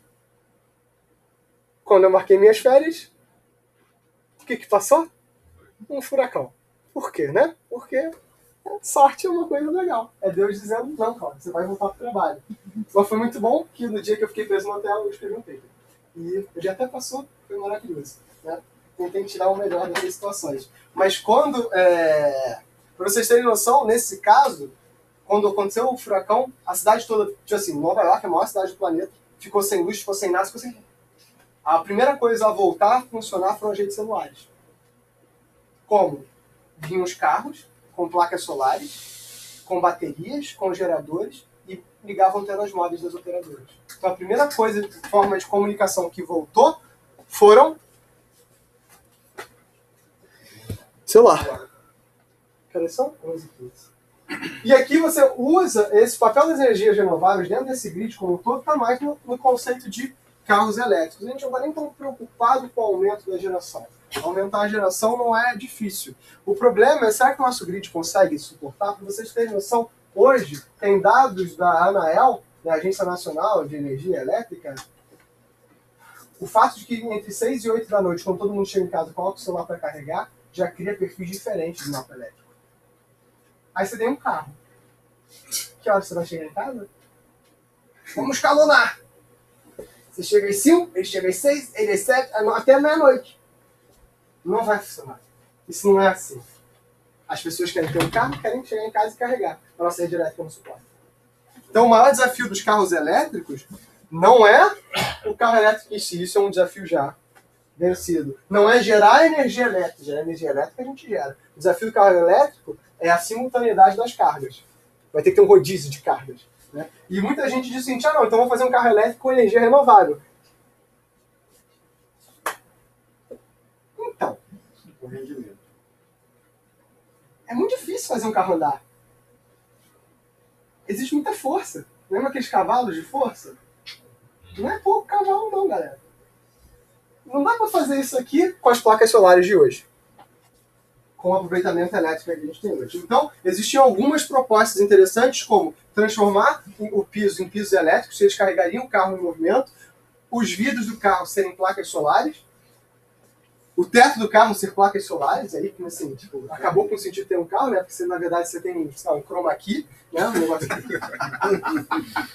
E tem uma proposta que é muito mais bizarra, que se vocês têm medo de 5G, essa é bizarra, é você transmitir energia elétrica sem fio.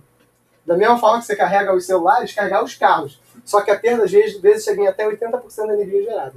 Então imagina assim, vou transmitir cada poste uma transmissão de energia elétrica, tipo, com... Exatamente, né? Tipo assim, então a chance disso não dar certo é muito grande. É o que ressuscitava naquela terra aí. Existem alguns... Enfim, vamos deixar quieto. Então, emergência.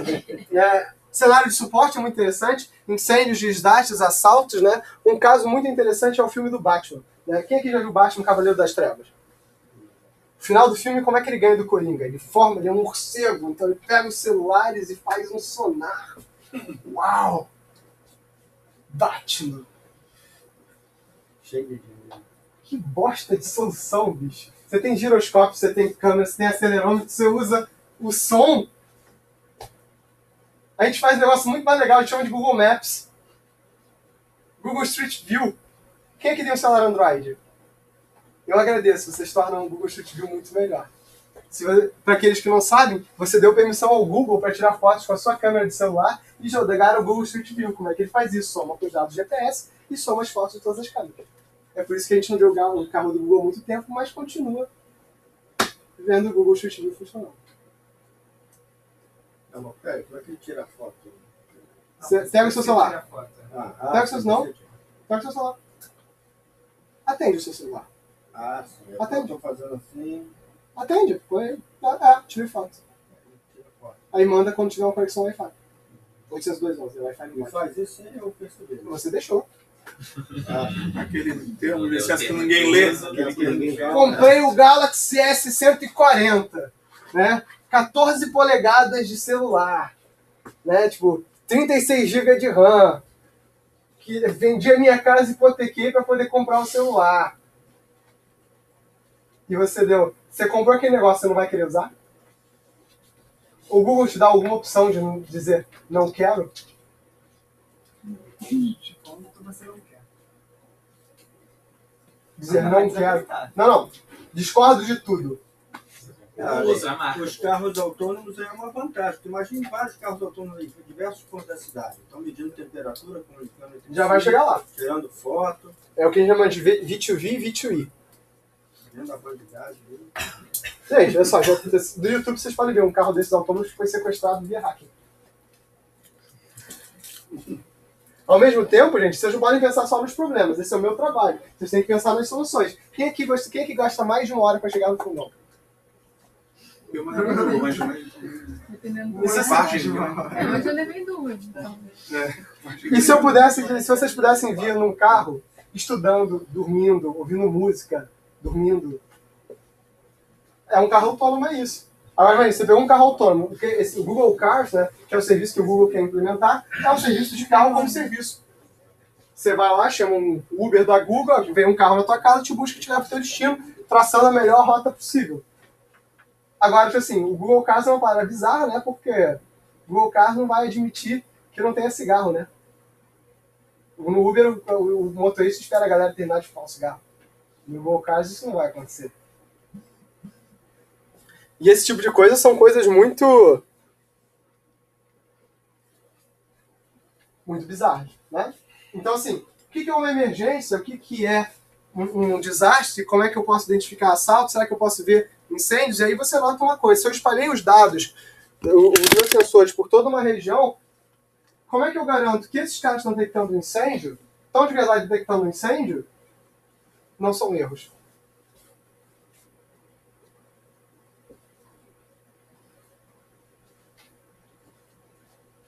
Como é que eu garanto que isso aqui é um dado anômalo e não um erro de medição? Então você vai ter que ter regras de negócio associadas aqui para identificar esse tipo de anomalia. Detecção de anomalias é um dos trends em rede de sensores. Eu tenho 2 alunos trabalhando com isso. Uma delas, se Deus quiser, vai se formar logo. E aí, dependendo do contexto, você vai ter que fazer um estudo de caso para cada contexto. Não, tipo assim, se você fizer isso, funciona, vai dar muito trabalho. Assim, é como a gente faz hoje, mas isso não é muito esperto.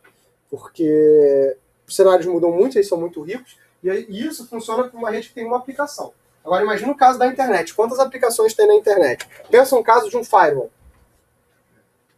Toda aplicação tem tráfego igual? Eu posso filtrar por aplicação? Dá um trabalho dos infernos. Se eu filtro por aplicação, eu estou inserindo um atraso da rede que muitas vezes é não desejável.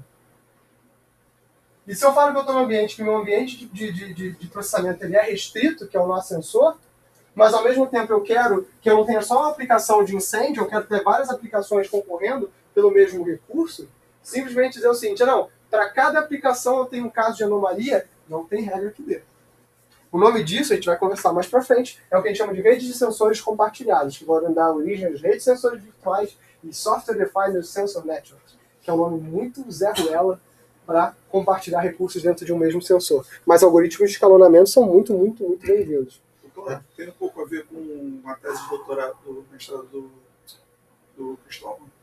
Cristóvão é orientado a contexto, mas são modelos de software, são metamodelos de software sensíveis a contexto. Anomalia, tese da dissertação da Beatriz. Vamos lá. Vamos voltar no tempo. Dissertação, mestrado, não. Dissertação, mestrado, tese, doutorado. Não, O Igor trabalhou com escalonamento em redes, em clouds of sensors. Vamos lá, voltar no tempo. O Michael trabalhou com medição de points, o Hélio trabalhou com São muitos. Acho que a São muitos, há muitos apresentação que o anos. Cristóvão fez tinha um pouco a ver com essa questão do contexto que você está falando aí. Eu estudo muito a questão do contexto. Eu só não tenho alunos o suficiente, e por incrível que pareça, nos últimos anos eu recebo muito mais alunos interessados em sistemas do que na matemática dos sistemas. Então, assim, tem certas coisas que eu tenho alunos que são muito bons de matemática e péssimos de sistemas. E aí o negócio fica feio. Eu tenho alunos que são muito bons de sistemas e péssimos de matemática. E aí fica feio também. O ideal seria que a gente conseguisse passar essa barreira para que a gente pudesse ter modelos que entram nos sensores. Essa aqui é uma outra área que eu sempre quis estudar e eu nunca tive aluno para fazer isso, que é Mobile Crowd Sensing. Hoje é que tem mais sensores nos celulares de vocês. Já são 6 bilhões de dispositivos Android, entre celulares, homes, aquele negocinho que você põe atrás da TV, que eu esqueci. O Chromebook. Não, Chromebook é o computador. Chromecast. E já representam a maior parte do tráfego da internet. Por que a gente não usa esse potencial? Existiram algumas aplicações, como a aplicação de qualidade do ar, se não me engano, da Universidade de San Diego, que usava o Human Mesa Sensor para monitorar a qualidade do ar. Você chegava uma pergunta via WhatsApp, via... Na casa Twitter. Por que a gente usa tanto o Twitter para pesquisa? Porque a API do Twitter é uma maravilha. A API do Facebook é uma bosta. Né? Então a gente usa muito o Twitter. E como é que você faz isso? Você incentiva o teu usuário. Às vezes com descontinho, às vezes com panfleto, às vezes com uma notícia, né? Eu quero dizer assim, às vezes com uma enquete, né? Vocês querem ver um caso interessante? Que foi um caso famoso de ataque? Vocês lembram de uma aplicação que fazia um mosaico de palavras no Facebook? Há uns anos atrás? Via o teu Facebook, montava um mosaico das palavras que você mais dizia no teu Facebook. Isso foi lindo para montar vários ataques de dicionário nos últimos anos. Porque isso facilitava para fazer leak de senha. Então a ideia é que eu dê um incentivo como um jogo, ou uma figurinha, ou algo que dança no teu Facebook, para pegar dados. Isso aqui é uma forma legítima e uma coisa legal, né? Qualidade do ar, todo mundo está preocupado, poluição, aquecimento global, patati patatá, mas nem sei. Mas se eu puder fazer isso para coisas úteis, o Waze é um caso de Mobile Crowd Sensing. E aqui, as pessoas usam o Waze. Esse lance do poder computacional na ponta tem um pouco a ver com o Fog Network, computação em água. Não, só, Fog, a gente vai chegar lá, então lá pra frente a gente vai falar só da arquitetura.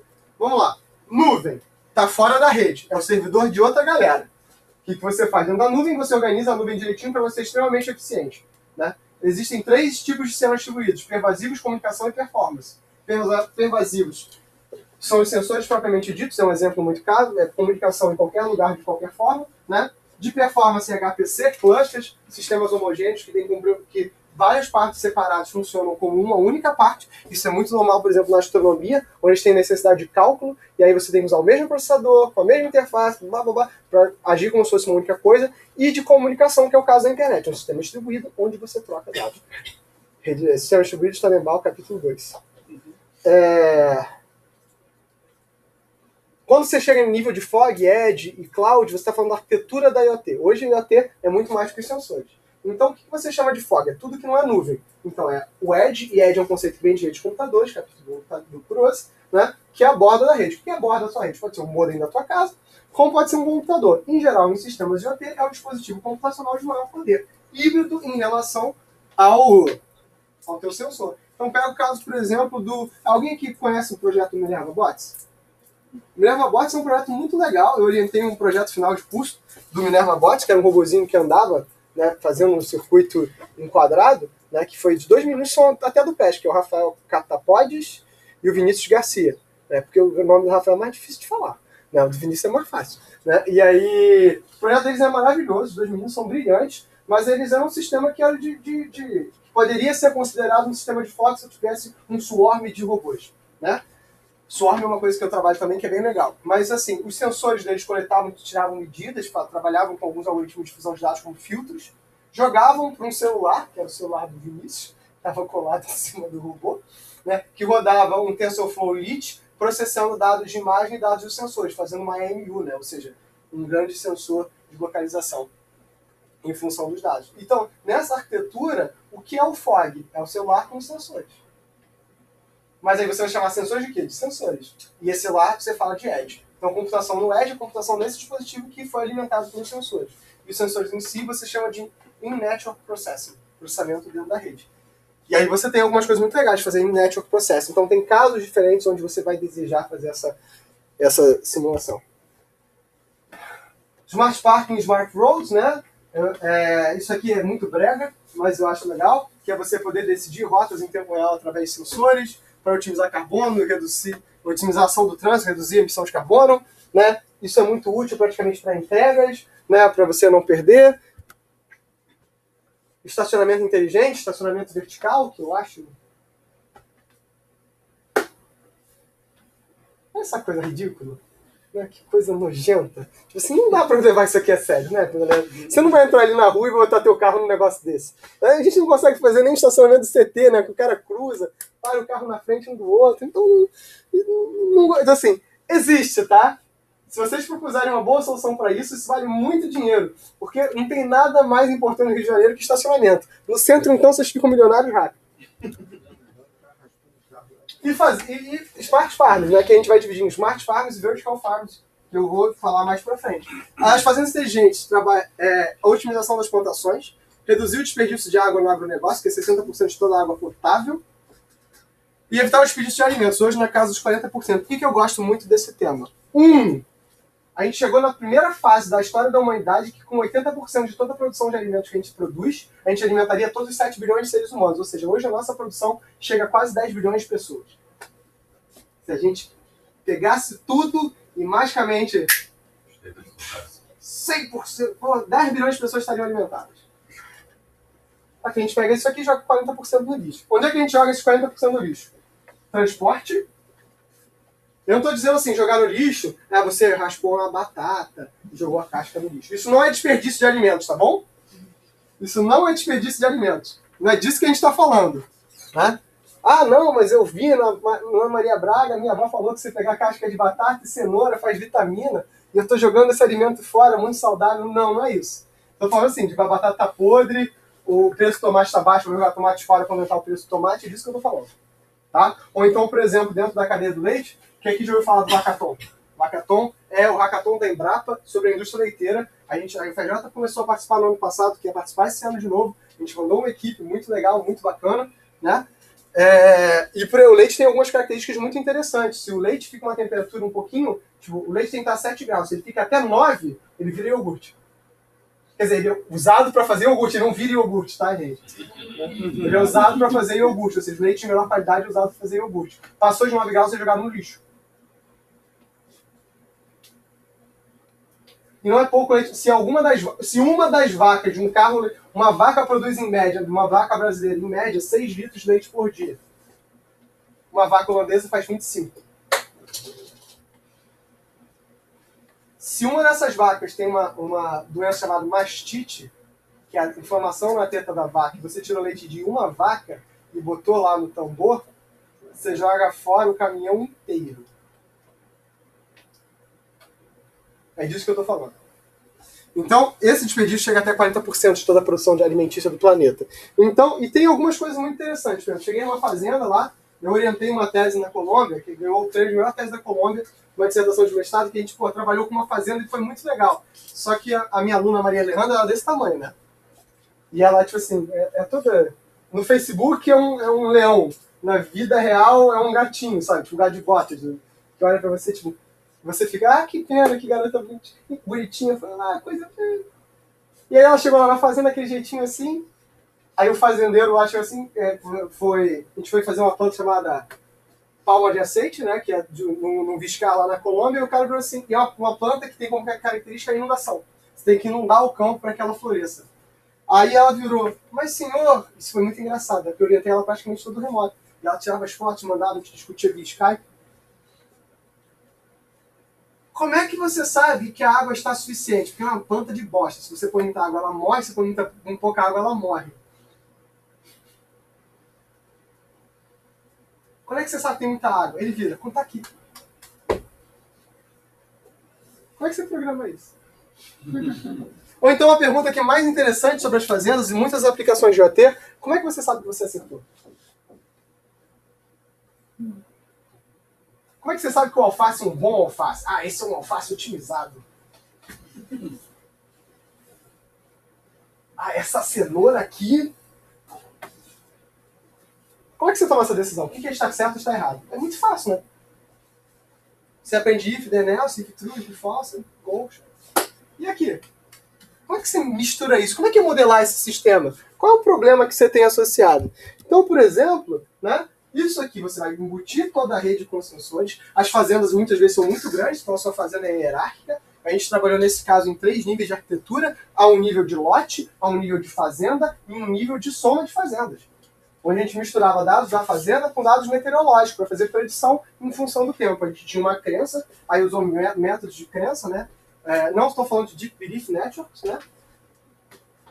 Eu estou falando de teoria de crença mesmo, né? Dempster Shafer, é bem simples. Em geral, o meu trabalho nos últimos 10...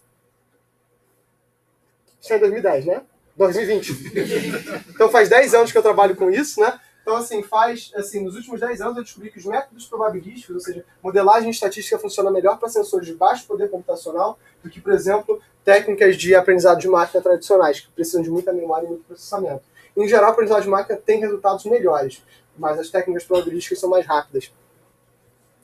E na prática, né? Então, isso aqui é um exemplo do que a gente fez lá no IFRJ, quem fez foi a minha aluna, a Emanuele, onde a gente verificava o tamanho do crescimento de alface. Isso aqui é tubo de PVC, garrafa PET e uns Arduino. Isso aqui já melhorou bastante. Isso aqui virou uma estufa inteligente. E esse mesmo trabalho da estufa inteligente, a gente ganhou um prêmio na Austrália de melhor trabalho justamente por como é que você controla uma estufa. E para que serve uma estufa? Ah, estufa é aquela coisa que tem em casa de velho, de filme americano, né? Que vai a velhinha cortando mais flor. Né? Mas se você pode fazer uma estufa inteligente, né? Isso aqui é o caso lá da fazenda na Colômbia, aqui nesse cantinho aqui, no perto de uma cidade chamada Bucaramanga, tá? Isso aqui eu gosto de cano de PVC, tá, gente? Porque é barato. Né? Então olha só como é que a gente montou esse sensor. Isso aqui é tubo de PVC, isso aqui é uma placa solar que alimenta num módulo 802.15.4, que se liga com um módulo Wi-Fi que percorre a fazenda como um todo, que se liga com o módulo 3G, que acessa os dados meteorológicos para fazer a fusão dessa informação e tomar as decisões sobre a fazenda. O que é muito interessante é que na prática a teoria é outra, né? Então a gente usava sensor para ambiente úmido. Uma nota. A gente usava dentro que era barato também. A resposta é, Cláudio, por quê? Porque é barato. E bateria de carro, por quê? Porque era barato. Então comprou um sensor para ambiente úmido, porque a gente, estragou em uma semana. Isso aqui que a gente está usando é sensor de piscina. Cara, mas o resultado não ficou uma droga? Fica. Ficou horrível. Mas você tem que trabalhar estatisticamente para dar uma melhorada. Mas ele não estraga. Ele dura mais tempo. Isso aqui, esse negocinho branco, é aquele negócio que a gente passa em cano. Né, em casa, né, quando você está instalando a torneira. Vedação. Isso. E aí, dentro de toda essa experiência, a gente começou a trabalhar com vertical farms, né, que é o uso de estufas. A gente tinha um laboratório lá no Unicef, que era o Bela Horta, que é o laboratório de uma aluna minha de doutorado. Não é a Emanuele, é uma outra aluna, né, que ela acabou desistindo do doutorado e foi abrir uma empresa, sabe? A decisão foi ganhar dinheiro, não desmotivando vocês, né? Mas se vocês querem fazer doutorado para ganhar dinheiro, vocês estão no lugar errado, né? Doutorado não dá dinheiro, dá só alegria e resiliência. A ideia seria trazer as plantações para um ambiente urbano ou você poder ter cultivos independentes do espaço. Você ter um ambiente controlado, onde você pudesse controlar a temperatura, a luminosidade, esse tipo de coisa. De forma a reduzir a poluição, o efeito estufa e reduzir os custos de transporte. Imagina se chegar num supermercado, como isso aqui, por exemplo, o supermercado perto da minha casa é um mundial. Então, o mundial não preza exatamente pela beleza estética dos alimentos e ou higiene juntos. Né? Eu estou em paz com isso. Eu também. Eu acho maravilhoso. Maravilhoso é uma palavra forte, mas... Né? Imagina o seguinte, você poder chegar e ter sempre um alimento fresco, porque você consegue predizer crescimento e geração de alimentos em tempo real. Você poder, no mesmo prédio que você vende, você produzir. Isso reduz efeitos sociológicos como, né, êxodo rural. O êxodo rural é uma coisa que quando eu era pequeno eu lia nos livros de estudos sociais da escola, né? E já faz um tempo que eu não sou pequeno, né? E mesmo assim, as pessoas deixaram de falar do êxodo rural, mas o êxodo rural ainda existe, ainda é muito comum. E se eu pudesse pegar essas pessoas que têm o conhecimento da plantação e colocar elas dentro de uma estufa, dentro de uma cidade, trabalhando? não precisam mudar a profissão delas. Cláudio, mas não precisam mudar a profissão de toda. Gente, até vocês vão precisar mudar de profissão ao longo da vida, provavelmente. Então, é complicado, né? É bem complicado. Então, a ideia seria pegar esses módulos aqui, coisas como isso aqui. A gente fez, na verdade, uns potinhos. Eu tive um aluno do desenho Eu me meto em umas palavras muito very crazy, tá, gente? Então, de vez em quando eu vou dar uns exemplos, e aí qualquer coisa vocês cobram dos meus alunos para ver se é verdade ou não, tá? Eu tive um aluno de desenho industrial, que ele agora está em Portugal, que era o Fábio, e a gente fez um potinho, que era o Aiko, que era um módulo desse aqui, só que já bonitinho, já um produto mesmo, porque as coisas que a galera de desenho industrial faz são lindas, né? E aí eu descobri que a gente faz nem protótipo, rascunho de protótipo, né?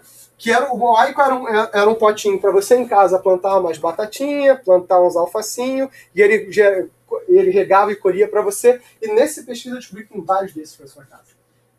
A proposta do Aiko é que isso fosse barato. E aí entra algumas coisas. Culturas diferentes têm regras de negócio diferentes.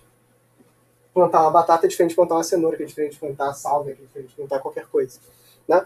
Então a ideia seria que você pudesse sustentar módulos desses em ambientes ou urbanos, né? Por exemplo, ou prédios abandonados. Lá do editor, a gente se consultou com o engenheiro civil e disse: Cláudio, você é maluco? Sim, mas o que isso quer dizer? Botar isso num prédio e fazer com eles hábeis. Eles não são feitos para simplesmente aguentar esse tipo de estrutura. O peso não é factível. Então, olha só que coisa interessante. Se você juntasse aquela aplicação de... Aí não recomendo, mas se você juntasse aquela aplicação de montamento de estruturas, colocasse as coisas, montamento de estruturas, para dizer para você: olha, amigão, vai dar não. Deu ruim. Isso é uma coisa que eu não tinha noção de que isso era problemático. Eu não entendia que isso podia ser um problema, mas era. Então isso mostra o seguinte, que a melhor solução tecnológica ela pode não ser factível dentro de um cenário se você não verificar as condições de contorno. O sensor ali dentro mede o quê? Nesse caso aqui estava medindo salinidade, estava medindo temperatura, estava medindo umidade.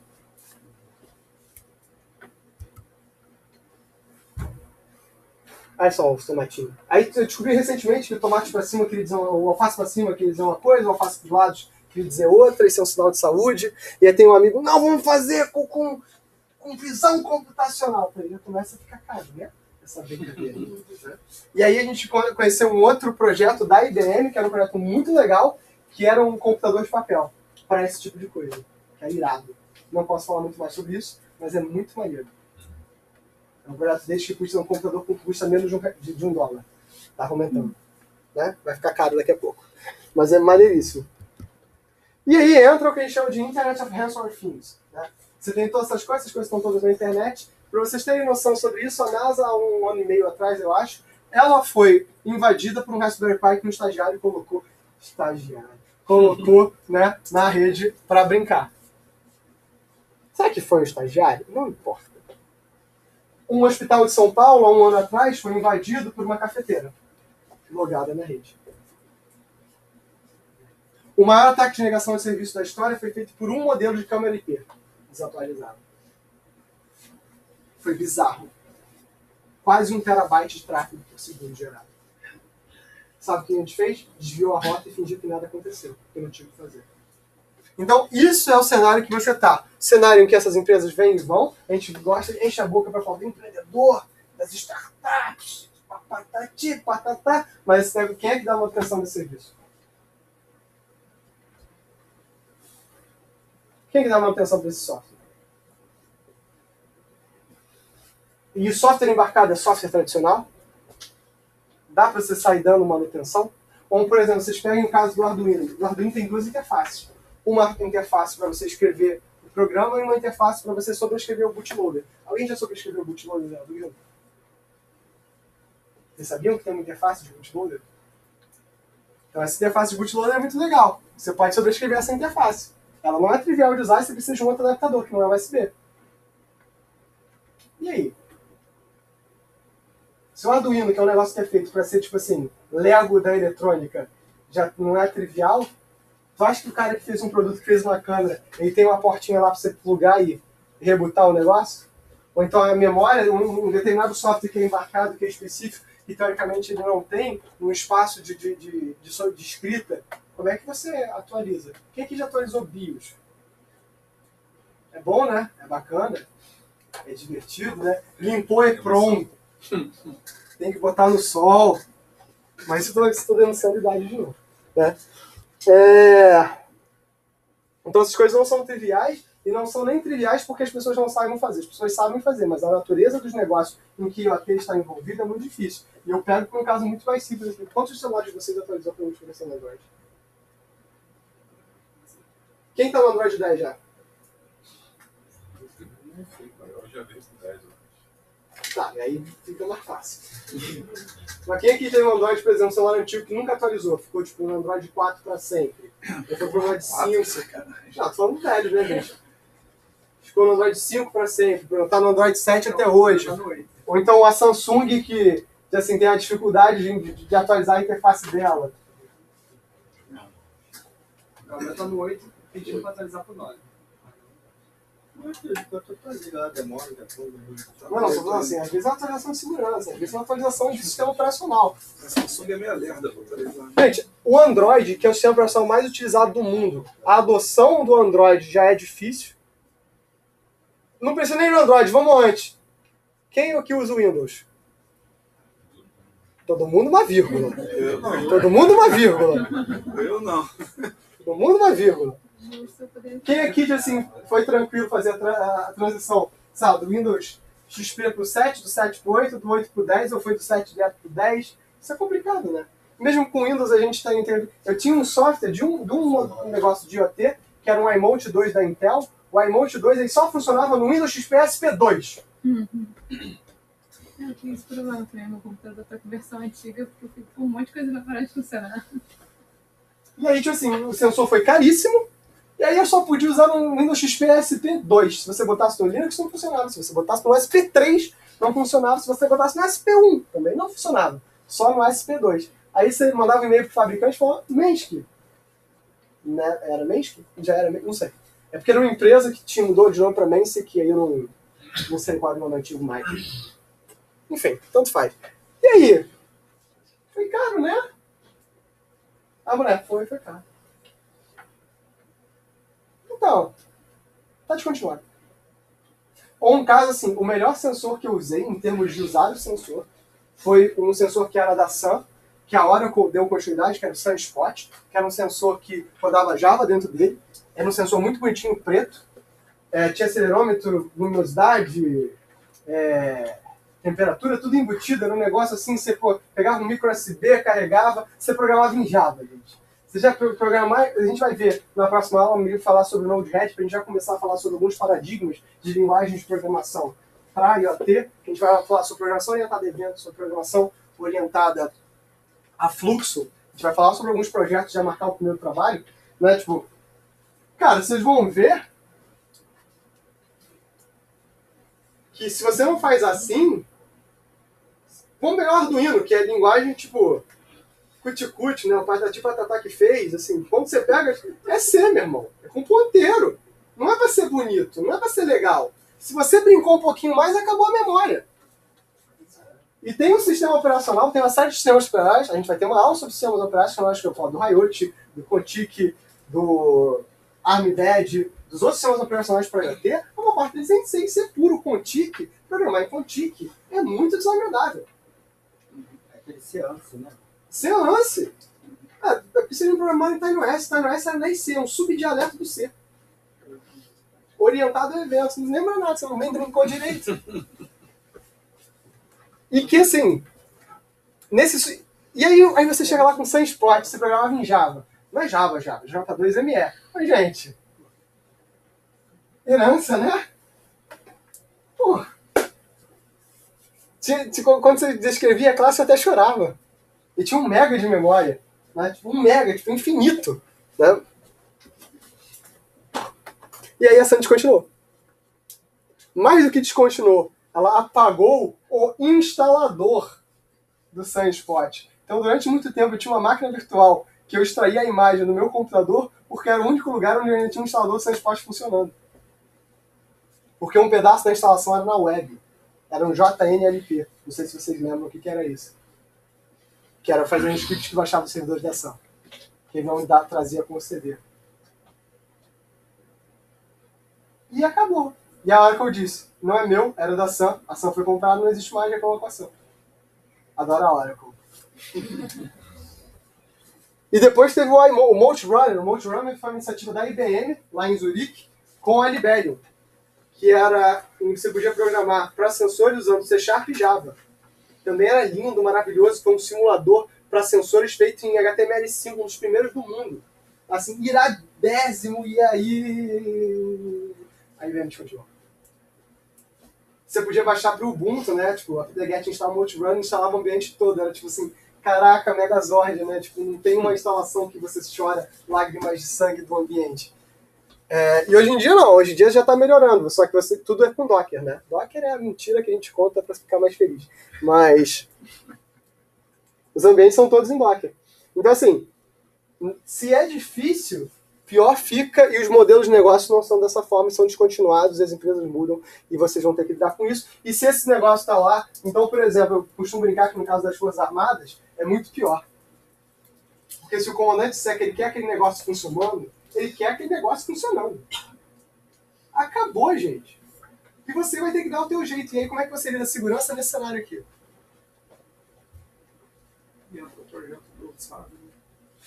O projeto Sábio entra, mas ele entra numa outra forma. O projeto Sábio a gente está trabalhando junto com o IETF na definição de MUDs, que é descritores universais de dispositivos. E esse a gente descreveria o tráfego para classes de dispositivos, a gente conseguiria predizer ataques, um modelo de ataque dado no dispositivo de tráfego. Você seria a responsabilidade do fabricante, nota do editor, vai ser muito difícil, né? Porque o fabricante... Nossa, ser empresário é ruim, gente. Ou seja, o mundo é muito complicado, e ser empresário é ruim. Não é bom, você pode ganhar dinheiro, mas dá muito trabalho. Quer dizer, você merece aquele dinheiro. Você dizer para o empresário que ele vai ter que fazer mais alguma coisa antes de poder ganhar dinheiro, o empresário chora. E não necessariamente ele ganha dinheiro, né?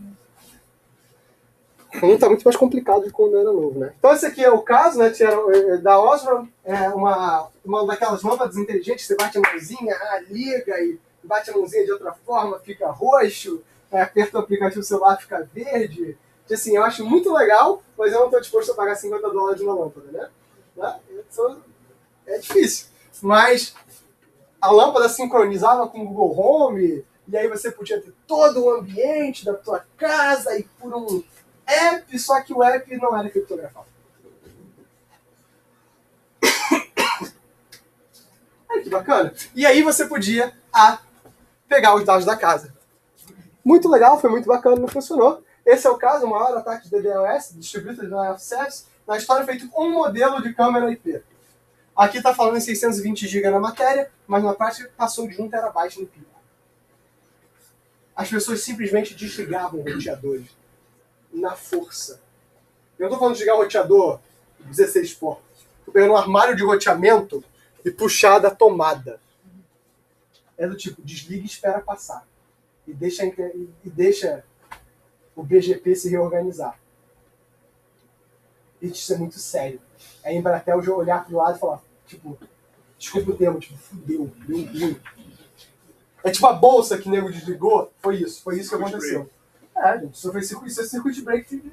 Isso assim, isso mostra quão vulnerável tá. É um modelo de câmera IP. Aí lembra que eu falei das aplicações diferentes? Tem uma área dentro de OT que é chamada de Wireless Multimedia Sensor Networks. Sensores que, ao receber determinado input, eles vão tirar fotos ou gravar vídeos. Isso é muito comum para segurança. E agora, se eu sacaneio esse negócio aqui e começo a tirar vídeos de qualquer coisa... Olha o volume de destaque do meu também. Então, isso aqui é um negócio que a gente vai ter uma discussão um pouco mais séria mais pro final do curso. Eita! Nossa Senhora! Vamos lá. E aí, uma coisa que ninguém gosta muito de falar, mas é muito interessante, essa frase vem do Watchmen, né? Quem aqui já viu o Watchmen? Isso aqui é quem vigia o vigilante. Quis custodiante e ipso custodis, né? Blockchain. Como é que funciona a blockchain para IoT? A gente vai discutir sobre blockchain para IoT. Existem iniciativas de blockchain para IoT. Existem chamar cada nó como um bloco da cadeia do blockchain, cada nó sensor como um bloco da cadeia do IoT. Nota da editora, até o presente momento, todas as soluções dadas são um lixo. são podres. Para serem ruins, tem que estar muito melhor, né?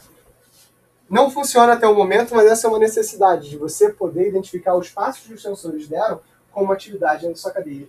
Existiram algumas criptomoedas para IoT, como o IOTA, eu não sei se vocês já ouviram falar do IOTA.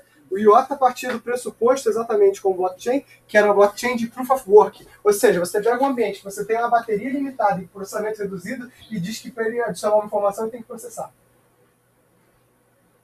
Alguém não pensou direito na solução. Não foi esperto. Mas, né, isso são coisas que a gente vai ter que resolver. O Ethereum está propondo coisas para IoT, tá? Então acho que vale muito a pena dar uma olhada no Ethereum. E conclusões para eu liberar vocês e dar alguns avisos gerais, né? O mundo está mudando, as coisas têm seu lugar na internet, quer a gente queira, quer não. Os governos vão ter que se adaptar a isso. Eu tive num seminário de tecnologia e saúde na Prefeitura do Rio, eu trabalho também com a Prefeitura do Rio na área de saúde e eles são muito reticentes. Eu falei, olha, isso aqui está para reduzir custo. Um enfermeiro se levantou e falou, mas Cláudio, saúde é um direito, tem que gastar quanto for para que as pessoas tenham saúde. Então, eu fiz ciência da computação, que é uma versão de matemática aplicada. Quando chegou, né, quando acabou o dinheiro, chegou no zero, você pode adquirir uma dívida, mas tem um limite para isso. Então, se você não pensa em melhorar o processo para reduzir custos, você ampliar a sua malha de serviços,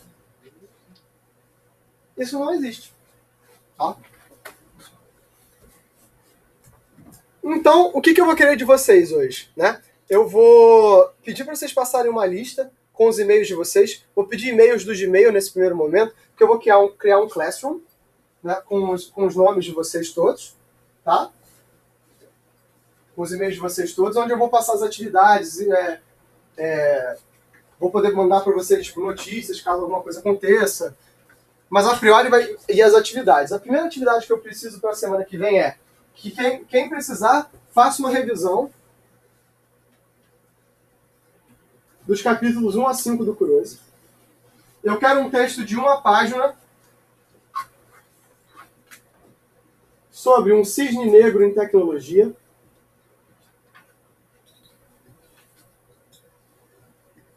Explicando por que ele é um cisne negro e como ele poderia ter sido mitigado. E isso aqui é para... De hoje? Quinta? Isso é para quinta-feira que vem. Eu vou colocar isso no Classroom como tarefa. Tem aula terça também. Tem aula terça. Por que eu não teria aula terça? Não, pergunto se você vai ter aula terça. Vai ter aula terça? Não. Tô dando para achar. Aí na aula que vem a gente vai falar sobre modelos de construção de aplicação, construção de aplicações visuais, eu falo um pouquinho sobre o Node.js, que eu gosto muito. Recomendo, né, vocês instalem o Raspbian. Se você tem Linux, instalar na tua máquina, tranquilo. O Raspbian é um sistema operacional Debian feito para o Raspberry, né? E só que a imagem do Raspbian já vem com várias das coisas que a gente vai usar no curso já pré-instalados. Então, se você não quer instalar tudo na mão, porque vai dar um trabalho, baixa a imagem, gera uma máquina virtual, ela é levinha, funciona com 512 MB de RAM, e já a maior parte das coisas que eu vou usar no curso já estão instaladas ali. Tá bom?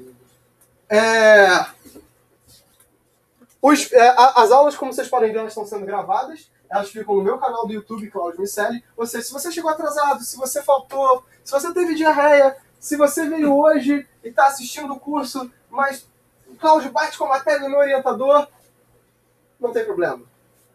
Eu, pro meu mal, gravo tudo e coloco na internet. Né? E talvez não seja a melhor das ideias, mas eu acho que conhecimento tem que ser democratizado. Tá? Então, Cisne Negro em Tecnologia, revisão dos capítulos 1 a 5 do Kurose. O meu livro de referência vai ser o Kurose no curso, tá? Não precisa comprar, tem na biblioteca. Eu vou trazer muitas RFCs, muitos textos, muito paper, e todas essas coisas eu vou colocar, né, para que vocês possam trabalhar. A gente vai discutir em profundidade. E na aula que vem, o que eu quero que vocês façam é o seguinte: como é que vocês desenvolvem sistemas para IoT? A nível de sensor e a nível de aplicação, e eu vou mostrar alguns estudos de caso e vou falar sobre vários problemas que eu gosto muito, como gente que largou o computador para trabalhar com tablet só, e esse tipo de loucura que são coisas que eu gosto, né, dos dois. Então, por favor, vocês estão passando já a lista? Tá? Então, beleza. Eu preciso dos e-mails de vocês só. E depois, só antes da gente terminar, deixa eu só fechar aqui a gravação, para o vídeo não ficar muito comprido.